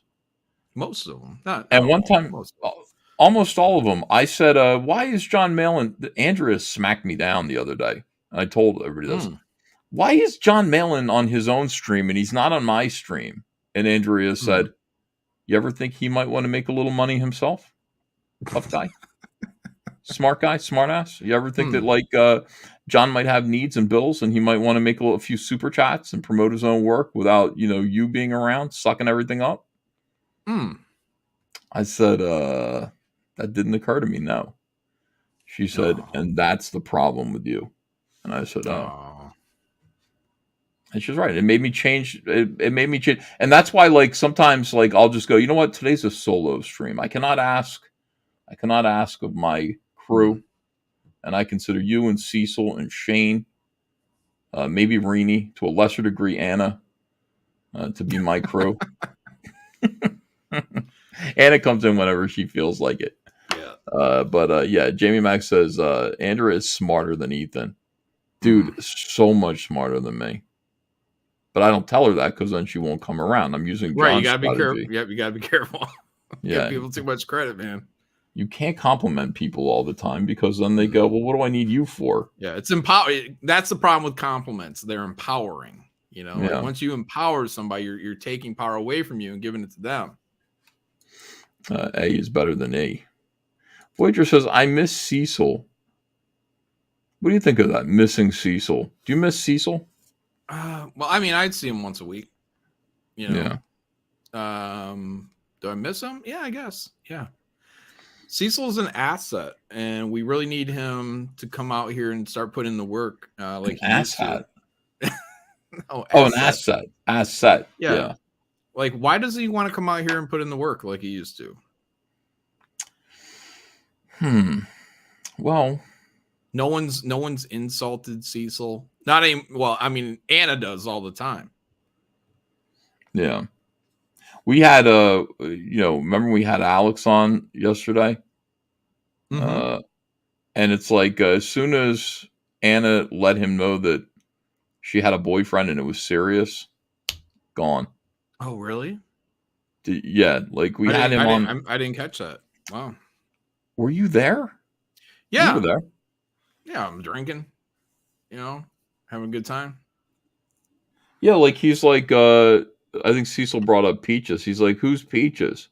And I was like, "That's my boyfriend. I call him Peaches because he's sweet and fuzzy." I remember that. Yeah. And Alex Stein was like, "Oh yeah, oh." Mm. And then his phone mysteriously vanished and or went dead, and then he never came back. Yeah, what was up? Because he did a tweet like, and I don't know, like maybe it was like an hour after he was gone or something like that, and he's like, "I have information that will lock up Hillary. That will Clinton." lead to the arrest of Hillary Clinton. Yeah, that's the tweet that you make before you amazingly commit suicide. Oh shit! You know what I mean? Right? Like, Yeah, that's the last thing you tweet, and then they find you dead of suicide by multiple gunshot wound to the head. You know. But I was just wondering. I'm like, when did he find this information? Was it sometime before he dropped out of the Jack show, and within that hour? You know, like what did he discover on that highway, that long Texas highway? Well, I don't know. I don't think he had any information, really. I think he was just, in case I think what it was this. It was a long drive. He wasn't positive that he was going to make it there. So it's like if they find his car careened into the side of a tree or something down an embankment, at least his death would mean something. It would mean scapegoating Hillary Clinton. You know, which I want to say that too. Like if I die suddenly, like if you see that I was in a car wreck, which is probably how I would die suddenly, then it's because I know things about the Clintons. I do have Epstein's list, and I want to say that now. I got the Epstein list, and Clinton is on it quite a bit. So you got to put that on your Twitter. Yeah. So I mean, if I die, then it's Hillary's fault. That's what I want to say, and Joe Biden's fault. And what else? And who else do I want to eliminate? AOC's fault. Ethan is his own airbag. He died of a pie fiasco. Says JAP. Deep Red State says, you just ghosted yourself, Ethan. I did. Is my stream ghosted now because I said that? Shit. Oh, no. Oh, no. Oh, my God. Now what are we going to do? I'm getting tired. I'm going to open up this package. Yeah, open it up. See what I got. It's hard to do these live streams. Whoa. Shit. What happened? Threw a fucking razor right across my room. Almost got me in the rib. You know, lethal stuff. Yeah. Clinton's almost got me. Watch out. Yeah, I don't have shoes on, so this blade is already out. It doesn't. This one doesn't retract. I couldn't find my retractable. Oh, I don't know what I ordered that was so big. I know what I ordered. I ordered a set of markers, and it was great. I just got that today. Yeah, a set of Copic markers. No, I don't think they smell like anything. They're just Copic puts out all their colored markers in sets of 70. Yeah, you get a 70 pack of markers, and there's sets A, B, C, D, and E. And I mean, I have sets A and B now. Looking forward to getting C, D, and E. But they're like $300. What the hell does ye mean? It's not yay, it's ye. Ye, why? That's a good question. Dude, oh my God. There's another one. Oh, Y1. Y1. Y1. What would it be? They're all mystery runes. What could be in there, John? Another Y1 on here. It's one version of a book. I wonder who's sending you stuff. Yeah, why wouldn't anybody send me anything? I thought everybody hated me because of Irene. I mean, it's her fault if they do, is what I'm saying. Yeah, Irene's a think for herself. Irene is at home right now working on Fiendish 2. Yeah. Not helping me. Not helping you close on. I remember you being there for her. Yeah, that was a long time ago. That was like 4 days ago. Ancient history. Yeah. I mean, that's just it. You know, like when Ethan's doing a closeout, it's like pulling teeth to get anybody to come out here. It's a ghost town. Now, John, to be fair, I didn't send the link to anyone except for you and Shane. But you intended to, and that's what matters. Nobody's in the chat going, could you send me the link? I want to help you. You know what I was doing? I was hanging out in chat. I was letting you know that I was available, and then I got a link. Appreciate it. Yeah, you'll get paid back for that, John. Don't you worry about it. We'll see. Loyalty breeds loyalty and trust. I Not got even this a problem. critical blast sticker. Oh, Pop interesting. culture gets blasted in the ass. Mm. Oh, you know what this is? Okay. What? All right. I thought it might have been this. That's why I grabbed that one. Oh shit. This is the Barton brothers' long-awaited book. You know who the Barton bros are? Kozor. Yeah. Kozor. Descent into Madness. Hold on. Let's why don't you open that up and let's take a look at that work of art. P Count says, I'm here for you, Ethan. What am I here for? I don't know. Kozor, Descent into Madness. And there's a art on the back there. You know why it's a Descent into Madness? Why? Because like he's a dentist from Oxnard, like in 1987. Like, and that's why he's like, because you're like, oh, he's like a barbarian medieval guy, like, you know. No, he's a dentist, you know. That's what's going on in his head. It's getting worse and worse for him. Look at this coloring. Yeah, I like that a lot. Who did it? I think maybe Corey. Corey's been learning how to color really good. I remember a year ago, the man, the myth, the legend, Kyle Ritter was hanging out on their streams and giving pointers. Just getting really good. So Corey is the artist on this. What is it? Who's the cover artist? Oh, it doesn't say who colored it. Oh, you know what? It was probably just Corey. Yeah. So Clayton, I think Clayton drew this cover here. Yeah. And Corey colored it. I think that's how it works. I don't think I promoted them at all. Dude, you know what I like about the work that I saw? I believe I have a black and white edition. I believe I ordered, so hopefully that's included in my box here. Because I backed their highest tier way back when. And there should have been a black and white edition. And I got that because like he reminds me of like his art in this reminds me of like Nick Manabat. Remember that guy? Yes. Yeah, did Cybernary for what was that? The Death Blow backup or something? Cybernary, yeah, like that poor guy just had some information on Hillary Clinton. Yeah, like look at this monster thing. It's phallic. Whoa. Yeah. Like the Bartons aren't fucking around either. Like they're sitting down, they're doing all these designs. Like not like me, you know, not like just fronts, you know, they're doing like turnarounds and professional things like that. Like chumps. People are mad at me in the chat. They're saying Corey Barton.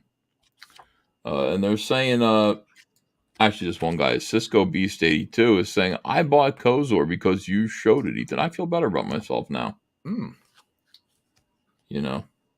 Promote more CG and less grifter, E. Who's a grifter? Who did we promote a grifter? Oh, Mike Smiller, yeah. Well, I mean I haven't promoted him. We were kind of laughing at him. Yeah. Christopher Goree says, question for the coach. Does D-Man have any special weaknesses the way Superman has kryptonite? Yeah, he can only stay in erect penis form for about 3 minutes. I'm worried about Mark Walters. Mark says, I have no reason to go on. Mark, listen, there's always a reason to go on. Don't give up, Mark. Don't give up. We love you. Kind of. Do we love him? Yeah, sure. Why not? Yeah, we do. There's always a reason to go on, Mark. Don't give up now. Don't have information about Hillary Clinton that will lead to her arrest, please. If you know what I mean. We love you. Yeah, people are saying, don't do it, Mark. Please don't. Ridiculous. People will blame me for it. Look at all the detail. Yeah. It's nice. It reminds me of Mark Silvestri. Yeah.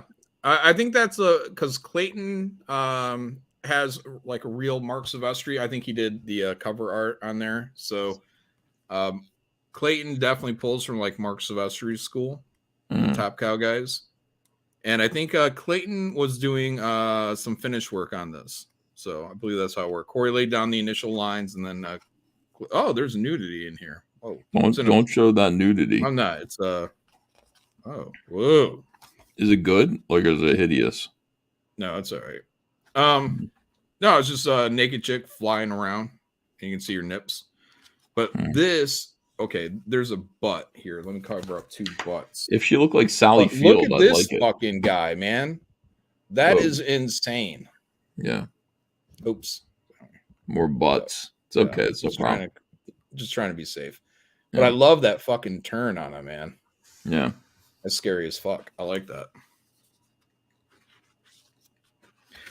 But this book, guys, it's available. I know these guys are closing their in-demand store Sunday because I'm closing them out. So Sunday, 10 p.m. to 3 a.m. Eastern, you want to get a Kozor book, it's already done. So you'll be able to buy it, and they'll be able to mail it out, presumably in a week or within a week is my guess. I got this original art here, too. Look at this. You bought original art? I guess I did. I got something. You got the highest tier, so I guess so. Mm-hmm. That's a lot of drawing there. Looks like Shane Davis artwork. Yeah, it does. Yeah. You think Shane's a Silvestri guy? It's hard to say. I think he likes Silvestri, but I'm not sure where he comes from. This stuff is pretty original. Black and white. I bet this is it. Mm-hmm. Now, I was supposed to get a version because Corey originally drew this like years and years ago as like, just a beginning artist. And then they went back and they just redrew the entire thing. So I don't know. Oh, yeah, this is all the black and white. Holy shit. Nice. This is good stuff. Hold on, let me find that monster turn again. Damn. Yeah, this, I get so much Man-A-Bat. Hold on, let me cover some butts and just show this. Look at this. How much Man-Bat do you get? Oh, I see. Look at that. Nice. Yeah. That's good comics right there, man. Yeah, it's nice. Like, it's good illustration. I don't know if it's good comics. Need more panel-to-panel stuff. Yeah. Well, that's a that's 2 splash pages right next to each other. Yeah, I want to see a story happen. I like the flow of the caption boxes on that page. Might be a little heavy, but she ain't heavy. She's my brother. Ooh, phallic building. You think that's phallic? That's a guard tower. It's got a mushroom head on top. You don't. Yeah, I guess I see that. What you start to realize is that so much stuff is based on the shape of a penis. Mm-hmm. And you go, well, that's just a rocket ship. And you go, yeah, but you know why it's shaped like that? Because of a dick. Because everybody's looking at their own dick. And they're fascinated. They've been fascinated with their own penis since they were adolescent. Mm-hmm. Maybe before. So, everything that you make is sort of looks a little like your dick. And that's a pretty good theory of why things are designed the way they are. Christopher Gorey says, I'm still confused about last year's Fragtober.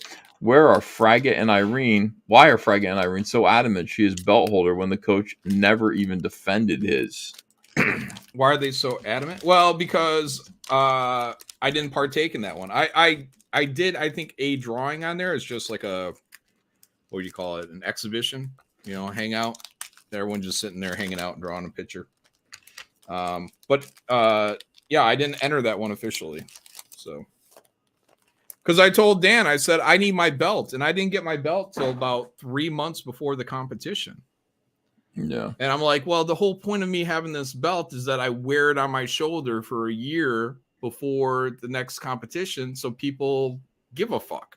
You know what I mean? I build up that interest, that shit talk. So I'm like, I'm not entering this contest because there hasn't been enough time for me to even go up here and get people excited.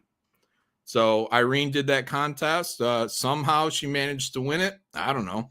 And then a year later, I come in there and I clean house. Yeah. And that's all people were talking about. The belts at that point. They said, "Who's got the belt? Who's going to get the belt? Is Malin going to get 2 belts?" That's all they're talking about. Because I promoted the belt. I made the belt a thing. That's what I do. Yeah, like you make everything. Like you make everything an event. Like people get excited about, whatever it is that you're into, whatever you're doing. Yeah. People don't like my theories about anything. I said, I said that like we've been looking at our dicks for so long that people start to shape things. Like even if it's subconscious, people saying it's just aerodynamic. Form follows function. B-spin is that's like saying all tall buildings are phallic. It's just most of them are. I was talking about that just the other day. People didn't believe me. Sorry, they are. Yeah, Go to New York, it's a bunch of giant penises all over the place. Is that what it is? Yep. This guy's probably right. It has nothing to do with penis, a building shaped like penises. Nobody's doing that. Like, what am I talking about? Like, nobody is so into their dick that they're making buildings that are shaped like dicks. Yeah. Subconsciously. Yeah. Nonsense. Oh. So, this, I believe, is the original Kozor that they did. So this is old art. So I'm not going to show it because it's old art, but this thing's like oversized. So here's the regular comic to that. Yeah. It's a treat. All right. Well, thank you, Barton Bros. Thank you, brothers of Barton. Mm-hmm. Appreciate you. And Critical Blast. And thank you, Critical Blast, for being a critical good time. Yeah, well, look, unlike the great Renzini, he's not sending me like personal notes or he's not sending me pornography, which great Renzini did. I'm scratching my head on that. He sent pornography? Sent me drawings of women pulling their vaginas apart. Now, hold on a second. What? Yeah. I can't show you, Ethan. Are you making that up? I mean... What? Ethan, why would I make that up? Because it doesn't sound like it could possibly be real. Hold on. All right, I'm gonna cover this up, okay? Hold on. I don't even know how much of this I can show. Oh boy. Come on. All right. Shit. Yeah. The part I'm not showing you is her finger going into her vagina. Why would he send you that? And I can see her butthole. It's clean. She might have bleached it. Is it a photo or is it a painting? No, it's a illustration. Apparently, Great Renzini likes to draw a lot of naked women. Here's a naked fairy. This one, she's not showing anything, so I guess I can show that. Some naked fairy art. Mm-hmm. Okay. What's she laughing at? She thinks it's cute that you're looking at her. She's a tease. Let's see. There's a Harley Quinn, some Wonder Woman, Psylocke with her legs spread. Wow. Who is this? Black Cat sticking her fingers into her vagina while one breast is hanging out from her outfit and her other finger is in her mouth. Wow. Yeah. Let's see. Tigra, I think her name was. The Avenger chick is here laying down. Her hand is going below the belt line. Spider-Woman, except her costume is falling apart in between her butt crack and her nipple is exposed. So let's see here. This guy's really talented. There's a pattern emerging here. Yeah. Sir Uba-san says, EVS, any Japanese inspiration for your comic ideas? No. I don't think so. I like Voltron. I like Transor Z. I like all that shit, but I don't think that had anything to do with Cyberfrog. I saw a dude. I saw like a bit of pornography called Human Voltron, and what it was like it was a guy like this dude was putting his feet into the anuses of men. who were bent over, and they became his legs like lions, and the hands up the two other guys' butts, and he was human Voltron, like because he had, it's pretty disgusting. Like that's disgusting. Lombardi says, "You guys miss Twitter? What about it? Why do you miss Still Twitter? on it. Still there. Did it go down? Is Twitter gone? That was a rumor, right? That it was gonna like go down a night or two ago. Yeah. No, I don't miss it. It's still there. Party on it every day.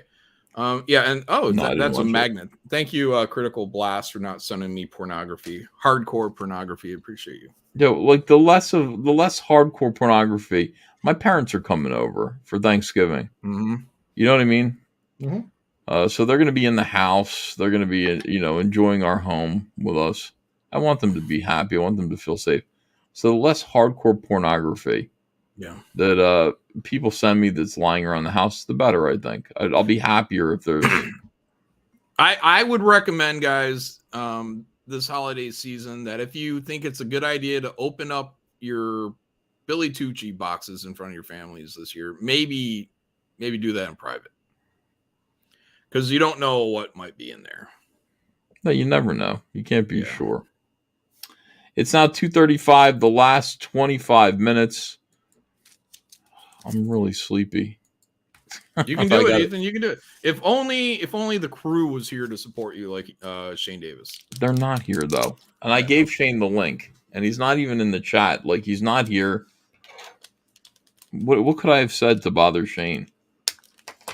Like, why would he be mad at me? I don't know. I feel like I've been good to Shane. Look at this. Ethan needs to make I'll miss Shane Davis. slow love to Shane.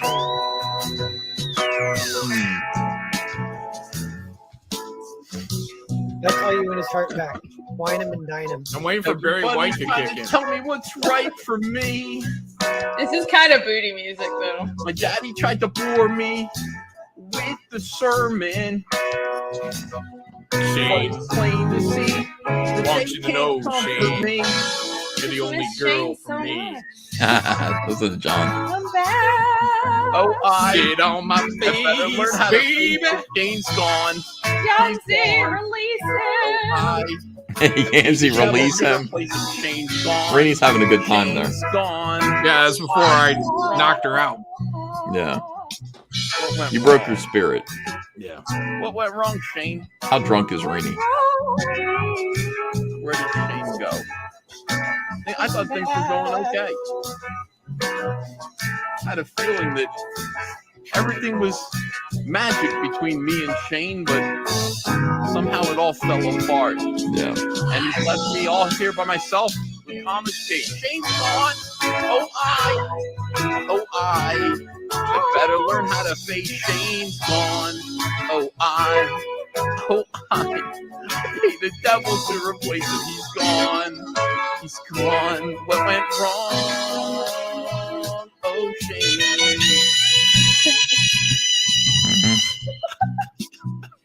Shane, I'm sorry. I like Robert Romano. Robert Romano's see, I feel like this should have been a reason why Shane's sticking around. Yeah. But why do we always have to guilt Shane into streaming? I don't know, but maybe this has something to do with why Shane's not here. Oh. Good. You have anything to show? Where's your homework? Look at him. What the hell, Shane? Make him drip Davis.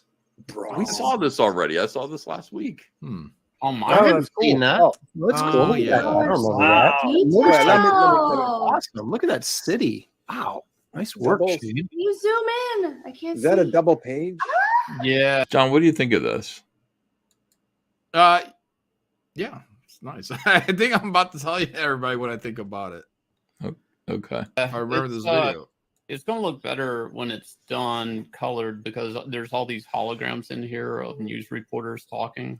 Like, my God, I love that. I love that Akira style bike. Yeah.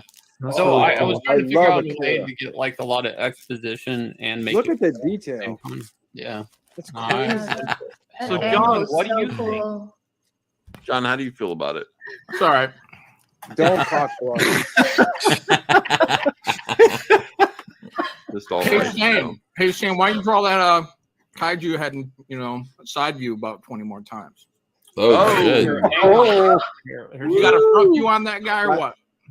hang on. Here, Every time I see it. it's always this. Yeah, he's got them.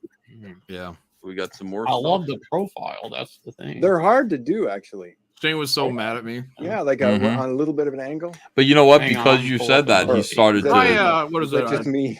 3/4. Oh. You know what I mean? Yeah. The Yeah, three all right. quarters. A little bit, get Here we go. a low angle shot from the side Push view. yourself. It's Push pretty yourself, cool. Shane, is what I'm saying. Just push yourself. Let me get the file open. My God. But the kaiju does have a cool profile. Though. It's got like big teeth and stuff. Hey, Yeah, It is see? He's got a big set of Bugs Bunny hang on, teeth in I the can't front. get the file open. Yeah. I'll open Every it. day I ask myself, John, how can I reinvent my entire artistic ability today? How can I go to that next level? And then I see what Shane's doing. I'm like, why do I try so hard?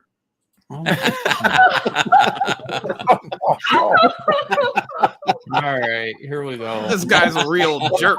Bullying. Oh, It's not ink though. All right, big hold on a mean second. Jon Malin. Is this going to be a profile? No, gotta it's have a that. page of him Oh, that's eating cool. Oh, scale. Wow. like kind of upward 3/4. We're gonna eat a cow. Wow, Yeah. look at that. Hey, it's protein. Are you gonna have sound effects off panel like? Crunch. I don't know, 'cause that's the thing. Like I'm like Ooh. on that DC school of thought where you leave the violence up to the viewer's imagination. You don't show it. Are you gonna have a moo coming out of the cow? I don't know. I like this. The cow's just screaming. Wow, look how handsome that guy is. Yeah, really. It's, really it's a good. profile shot, of course. He's really Oh my good at God. that. Oh, that's a good, Oh, that's a shit. good-looking guy. People don't understand that, John. Why do you keep pointing out that his profiles?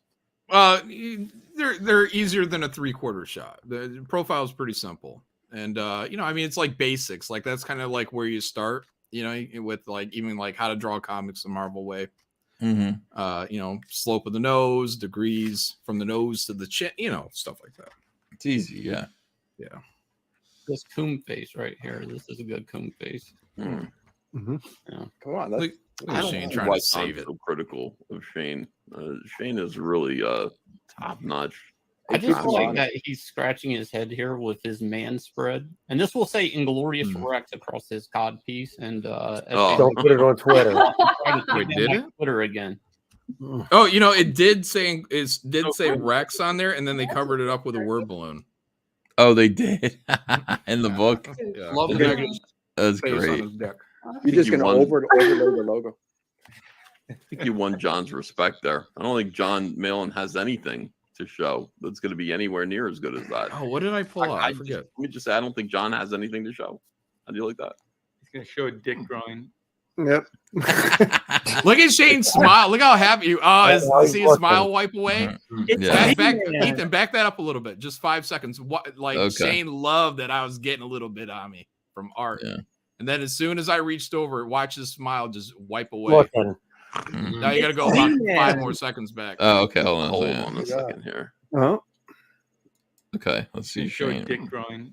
yep. Look at him smile. Look how happy. Look, he ain't got shit. Oh, now he's looking. There it goes. He's drinking. He's Man. fucking nervous. Hold on a Yeah. second here. Oh. Oh, Oh, look at that. Greatest comic book of our time, godlike. I hope you guys Mhm. backed it. Yeah, but maybe you can only draw a skull and a 3/4 upshot. I don't know. You know how complicated that is, Shane? Well, of course you don't know how complicated that is. Oh, That's a complicated shot. Holy crap. Yeah. Wow. Man, it just got cold over here. Tamara says, I backed it 3 times, Malin. 3 Hero. times. Hero. Wow. Yeah, a lot of people are really excited about all this. If I can get that Dale Keown cover. Old Dirty Fatty said yawn. Ah, Dale Keown cover. Those were the days when I still had hope in my eyes. Yeah. You think that's look? And here's another one. Like the battle continues between you two. I don't need to play that. I don't need to rub it in. But Yeah. here's another one. What is happening to Shane Davis? There are a lot of videos on Comicsgate is Comics Great about Shane like fucking up. And I like this might be happening right in front of. Oh, what is this? He went live again? He did this to spite you. You have to click the live link. That Oh, live, I see. yeah. No. Okay, this is old here. Well, All right. I mean, if he went live despite me, there'd be trouble. Like that would be like declaring war. Yeah. Let me see. Ethan, use your arrow keys. Yeah, I never remember to do that when I do this, ever. We are 15 minutes away from closing out the Cyberfrog Wreck Planet. No, Cyberfrog. Oh, I'm so tired. Electric Blue Cyberfrog Variant Action Figure campaign. And so, if you order another Cyberfrog figure, that would be really cool. I'd be like, whoa! I'd say tubular, radical. Graveyard Shift 2, it'd be amazing to see Graveyard Shift and Megastorm get to 95,000, but we got some backers tonight. This is good. Yeah, no, it's doing fine. Thank you guys. Appreciate it. We definitely appreciate you. Appreciate everything that you guys do. And then, of course, Cyberfrog Second Chance Wreck Planet just killed it today because of the amazing new deleted scenes comic. Everybody's excited about it. It's a freebie. It comes with every order of Wreck Planet, but of course you can purchase more of them if you'd like to. You can purchase them separately. And then also the eBay store. Let's see what we got going on here. We got flash sale Cyberfrog Warts and All trade paperback softcover collection. $20 tonight. $20. It looks like we've sold 26 of them. Amazing. Thank you, everyone. Thank you for purchasing a Wreck Planet Cyberfrog Warts and All trade paperback. Thank you so much. I just backed my Cyberfrog variant here. I didn't find a backing for it. I was looking all over, so I just went in there and did it. So you did? Yeah, so you probably went up a little bit. I want to thank you, John. Yeah. I got the big tier. It said everything. Wow. Yeah, well, got to get that red Heather Swain. I want to get my blue Cyberfrog. Wow, yeah, you do need the action figures. Wow, thank you, John. Yeah, that's gonna I need a nice spot on a shelf for them all. You're so kind, man. Appreciate it. All right, let me just see. So John just added to the campaign, and as soon as that shows up, that's going to push us to 112. Yeah. Somebody else backed the Wreck Planet campaign. Just pushed us to 307. Thanks so much, everyone. I guess it was worth it to hang out tonight, do a little draw stream. Wow, there we go, 112. Hey, thank you. Wow, thanks, Sean. No problem. Thanks for putting out such great looking action figures. Yeah, I appreciate it. This was a long and expensive process, and every day I look at it. I have my figures. I pack them back up into their plastic crates. They're not the perfect ones. They're just the initial samples. And I look at them and I go, how did we do this? How did we get here? We were able to do this because of Comicsgate, because of these great people who are watching right now, all of them except for Mark Walters, really dug deep to support these campaigns. Wait, you don't think Mark Walters went in there to back you? I don't know why he wouldn't. Like, it hurts. I'll be honest with you. Mark hurts my feelings a little bit, because I've known Mark Walters for a long time, and we were pals. He used to have me come out to his Texas conventions. I liked going to his Texas conventions. I liked seeing Mark. And now Mark is in the chat all the time, and I don't think he likes me. And what is this? He said, "What the fuck, E?" And he doesn't back my campaigns. Yeah. Mark, you enjoy the entertainment here. We just wish you'd be a little more supportive. Wait, Mark, did you back my campaign? Hold on, let me find out. Did he back Wreck Planet? I think he probably backed it at the highest level. If he did, I'd be very happy. I would believe in Christmas again. That's what a good friend would do. 0 contributions from Mark Walters. Oh, shit. Mark, come on. Maybe the toys. Let me just look real quick here. I want any number except for 0. Any number except for 0. He could have gave you $1 tip. 0.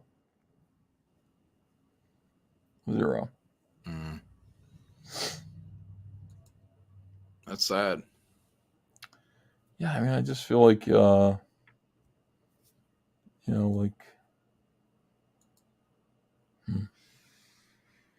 thanks to everyone except for Mark.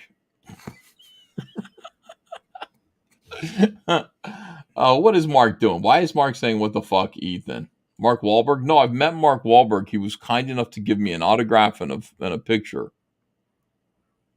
Spent a little time with Mark Wahlberg against his will. It was great. Mm. Yeah. I don't know. Just sometimes I feel like a motherless child. Sometimes I feel like a motherless child. Look at this. Ethan, I support you with prayers. Oh, that's good. That's good for your soul. That's better than money. Let me see. I heard Nick Rekieta's first job was a bottle boy. So his job of the what is going on, dude? Look at Mark Walters. He's a Mark Wahlberg told me he hated that moment. You don't know Mark Wahlberg. He told me he liked it. Alfred Ortiz says bonded over your hatred of the other. I don't hate Mark at all. Mm. But by the other, do you mean the other, like the all-encompassing people who are not in our tribe? Mark Partika is here. Hello, Mark. Or Mike. Mike Partika. I think Brett Cooper looks more like David Hogg. Ignore me, I'm way behind. Oh, yeah, I haven't seen a picture of that guy in a long time, but yeah, it seems like that could be true. Yeah. Mike Partika. Why would you name your daughter Brett? Yeah, I don't know. Maybe it's cute in a way. The dad really wanted to name the child Brett, and he's like, I don't care if it's a girl. I'm gonna name her Brett. I like that name. Oh, by the way, Kelsey sent me a private message. He said, listen to you and Malin talking about me. Always nice to hear. Haha, you guys are absolutely right. I'm working on it. You'll be proud. Thanks, pal. Fuck you, Kelsey. Did we say anything bad about Kelsey tonight? We said but he always comes back positive. You know, I fucking hate that guy. Like, it doesn't matter what we say or what I say about him. He always comes back and he's like really nice to me. Yeah. Christ. He's the nicest guy in the world.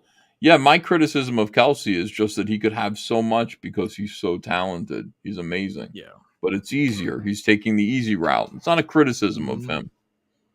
And if it is a criticism, it's meant with love. I think he knows that. Mike Partika's here. He says, hey, this was a private message he sent to me, too. I'm reading all my DMs out loud. Now that I'm done critiquing ISOM #1 on my YouTube channel, I'd like to turn my unrelenting critic's gaze to one of the Comicsgate team. I put up 3 polls to run for 3 days featuring 4 Comicsgaters each. After the 3 days are up, I'll take the 3 winners and run them against each other to get a final winner. Would you mind mentioning these polls on your next show so that I can get a lot of audience participation and so Comicsgaters can get a lot of audience eyes? Looking at them, thanks. Who are the nominees? Yeah, let's find out because I know you're interested in this type of a thing. Yeah. Well, I'd like to nominate Inglorious Rex, and if you need any notes, just let me know. Okay, watch this video and get familiarized with 10 Comicsgate creators, one of whose properties, I don't want to watch a video though, will come under the scrutiny of my unblinking reviewing eye. Then vote in the polls to choose the winner. Pick my next Comicsgate review, it says. All right, so let's see. Poll number 1. Let's start voting. Of 3. Upon which of these 4 Comicsgate creators do you want me to turn my comics critiquing eye? Ooh. Mike Barron, Irene, Narwhal, Graham. Hold on. I got to think this through. If he critiqued Irene, how much satisfaction do I get from that? She's competent. She's competent. Narwhal, I feel like I know what the Narwhal review is going to be. Great fluidity. Looks like a child drew it. Yeah. Graham Nolan. Whoa, Graham. That's a tough one. Critiquing Mike Barron or Graham Nolan would be like Mike Partika running straight into a brick wall. Like, I mean, that's just not going to happen. Because these guys are seasoned pros, and they're just like, the fuck you saying? So that's that. Irene Strakowski. Let's give it to Irene. Okay, like Narwhal, it wouldn't be okay. It's got to be Irene. And by the way, look at that. She's dominating. Way. Yeah, okay. Poll number 2 of 3. Upon which of these? All right, so these are the 4: Billy Tucci, RT Bear, Andy Smith, Jon Malin. Do you want me to turn? Oh, okay. Which one do you want? No, because you got to wait for my books to come out. So you got to wait for So not to you. come out. Not me. Billy just got a book out. Art, did he do fulfillment for Black and White too? Yeah. No. No, I feel like these are not. Well, Billy actually did get a new book out, right? So I'd probably go with Billy because everybody else it's old material right now. Yeah. See, you're like not leading the pack here. We got mostly it's Billy Tucci and RT Bear. Yeah, well, I mean, the audience knows. How are you going to critique me? Travis Parrick says, I just backed Cyberfrog, Morts, and Maul. Nice, thank you. Cyber Dog, Morts, and Maul. Oh, Cyber Dog, Morts, and Maul. What is Morts and Maul with Cyber Dog? What is it? Just sounds like warts and all. Yeah. 3. All right, so we got Mandy Summer, Shane Davis, Aaron LaPresti, and me. Oh, this to me is the most interesting one. Shane Davis, he counts because we got Inglorious Rex 1 in our hands very recently. Yeah. Aaron is doing Wraith of God 2. I feel like he's kind of like a wait and see thing. This Ethan, guy, Wreck Planet. Is that out? Did that come out?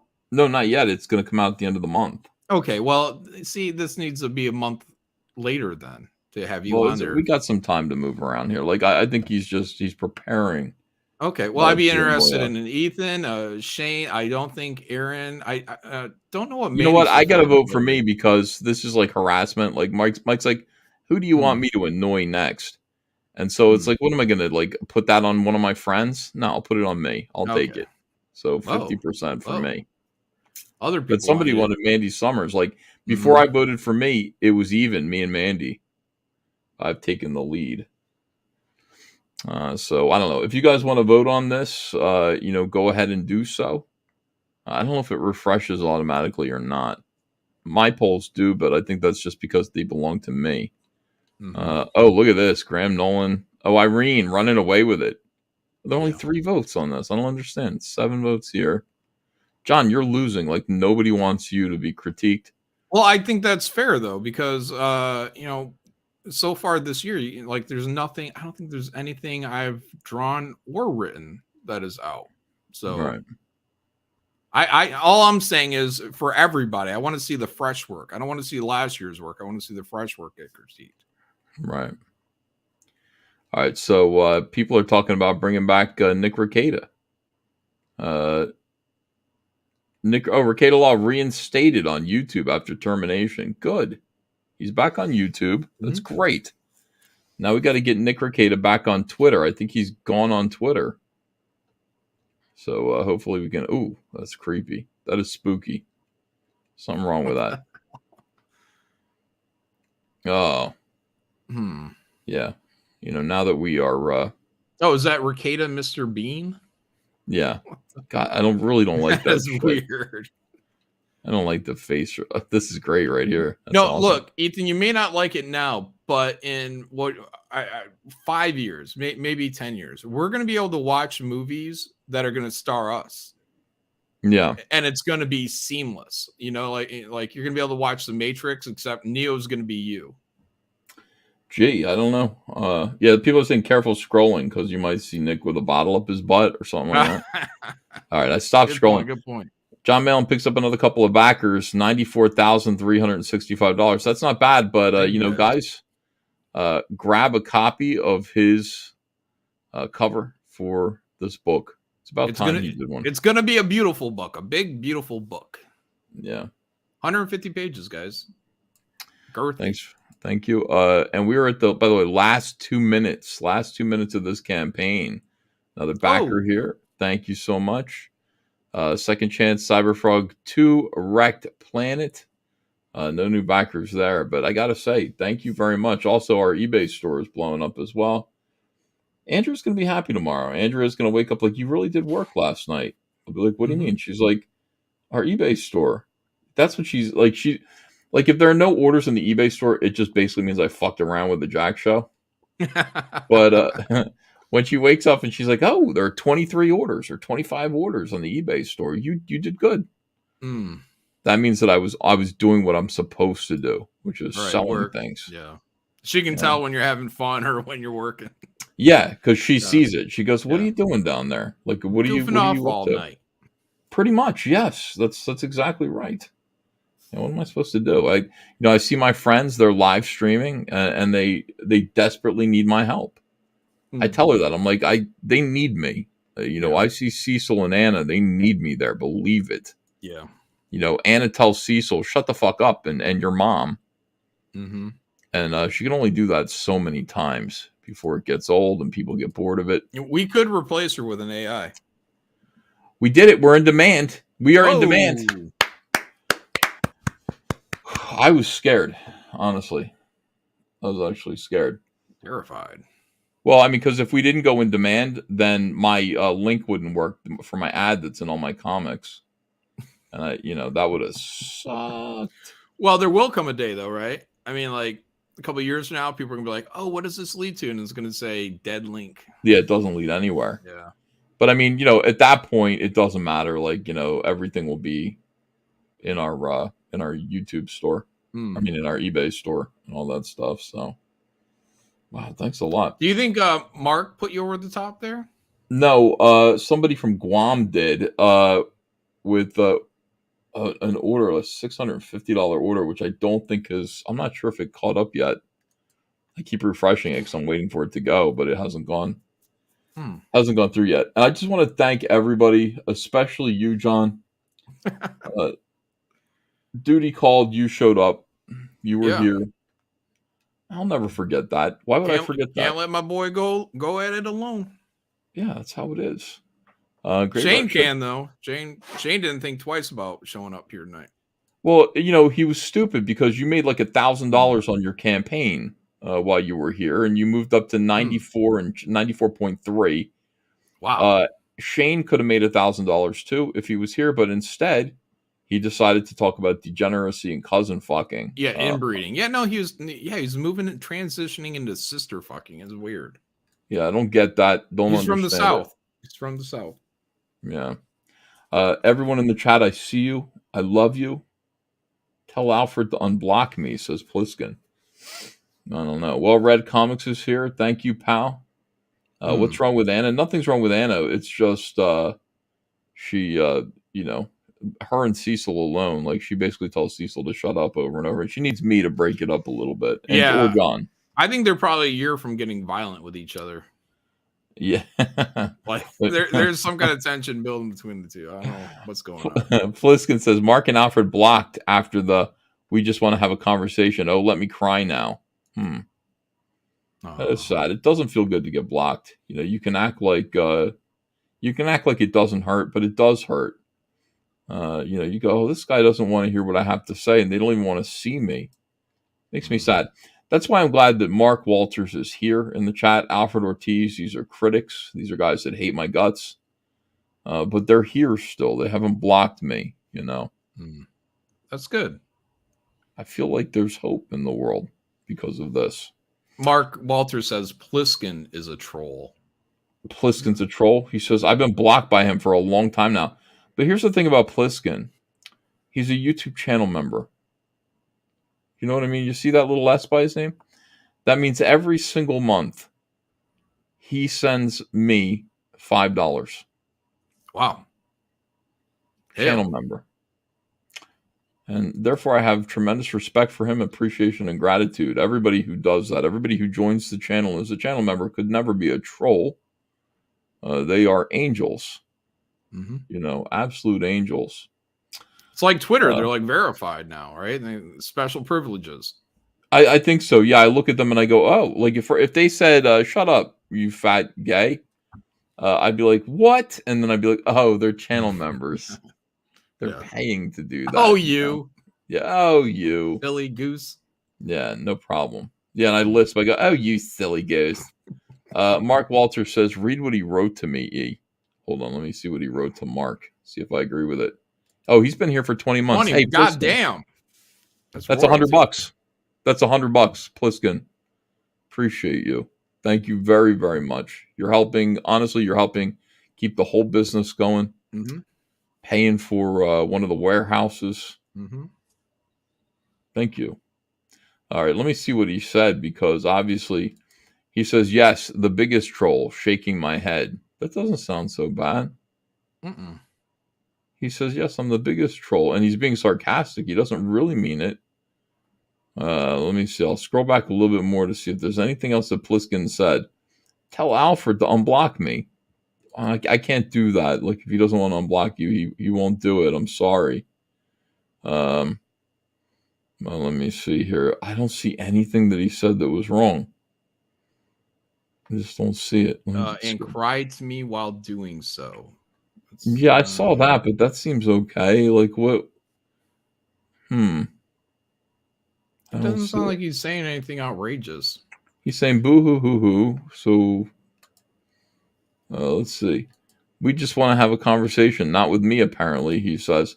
All right, so I'm sorry, Pliskin. I'm sorry for the inconvenience. Oh, Mark. Right? Sorry that Mark inconvenienced you. I'm sorry that Alfred inconvenienced you. Terrible. He says it's way backy. Then move on. Yeah. You know what I mean? It was a long time ago. In the past, Mark. Stop. You can't hold grudges, man. You know? I love it. It's so funny. All right, you guys are great. Thank you very much. Thank you for backing the campaigns tonight and bringing us another amazing victory. Terrific news. I'll see you again. What's tomorrow? Saturday? It is. Today. Saturday now. Hey, Saturday. What am I doing today? I don't know if I'm doing anything on Saturday. Taking it easy. Yeah, I will. Mark Walter says, you're apologizing to an a-hole. Sorry, Mark. I'm sorry about that. We love you all. Take care, everyone. We'll see you again tomorrow with another video.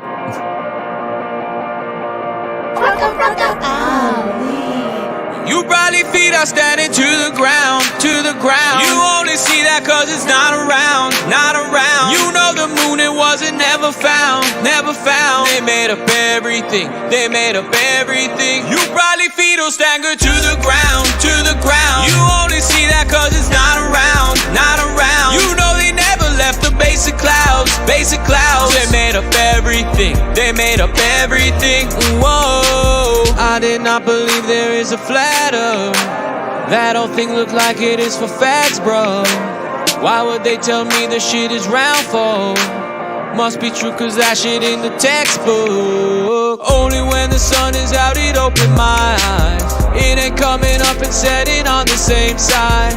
Then I saw the moon and sun is about the same size. Now I know that what I learned is a pseudoscience. When I throw a bowling ball at a pit, it doesn't roll around and come in my day. So then how the world is supposed to rotate unless the sun revolves around all our heads? You probably see a thing fall to the ground, You only see that cause it's not around, It doesn't roll but fucking settles down, They made up everything, You probably still believing up and down, But can't explain the fucking middle ground, Just gravity, then why the shit still bounce, They made up everything, Whoa, I seen the pic took from the moon. Was Photoshop real pretty too? The bucket fill was overused. Africa had too many Jews. And I once took everything in faith, like I'm setting monkeys into space. But when a map is open I can say that it is flat and not a fucking sphere. The stuff you see is really meta now, You know the world is really not around, You are the realist in the ghetto now, You question everything, don't believe anything. You telling people on Nintendo now, That gravity was all invented now, The landing moon was shot in and out, They made up everything since 1983, Whoa, I'm mocked and disrespected, told that I'm gay, cause I don't believe the round lie. I'm not gay. Everybody think that you a pedo now, because you say the world is not around, You asking Jesus for a peso now, You got a penny G. I could use anything. You sucking D for fucking cheddar now, cheddar now. You on the street with all them bottle hounds, bottle hounds. You mixing meth and fruity pebbles now, pebbles now. You didn't do anything, they made up everything. Whoa.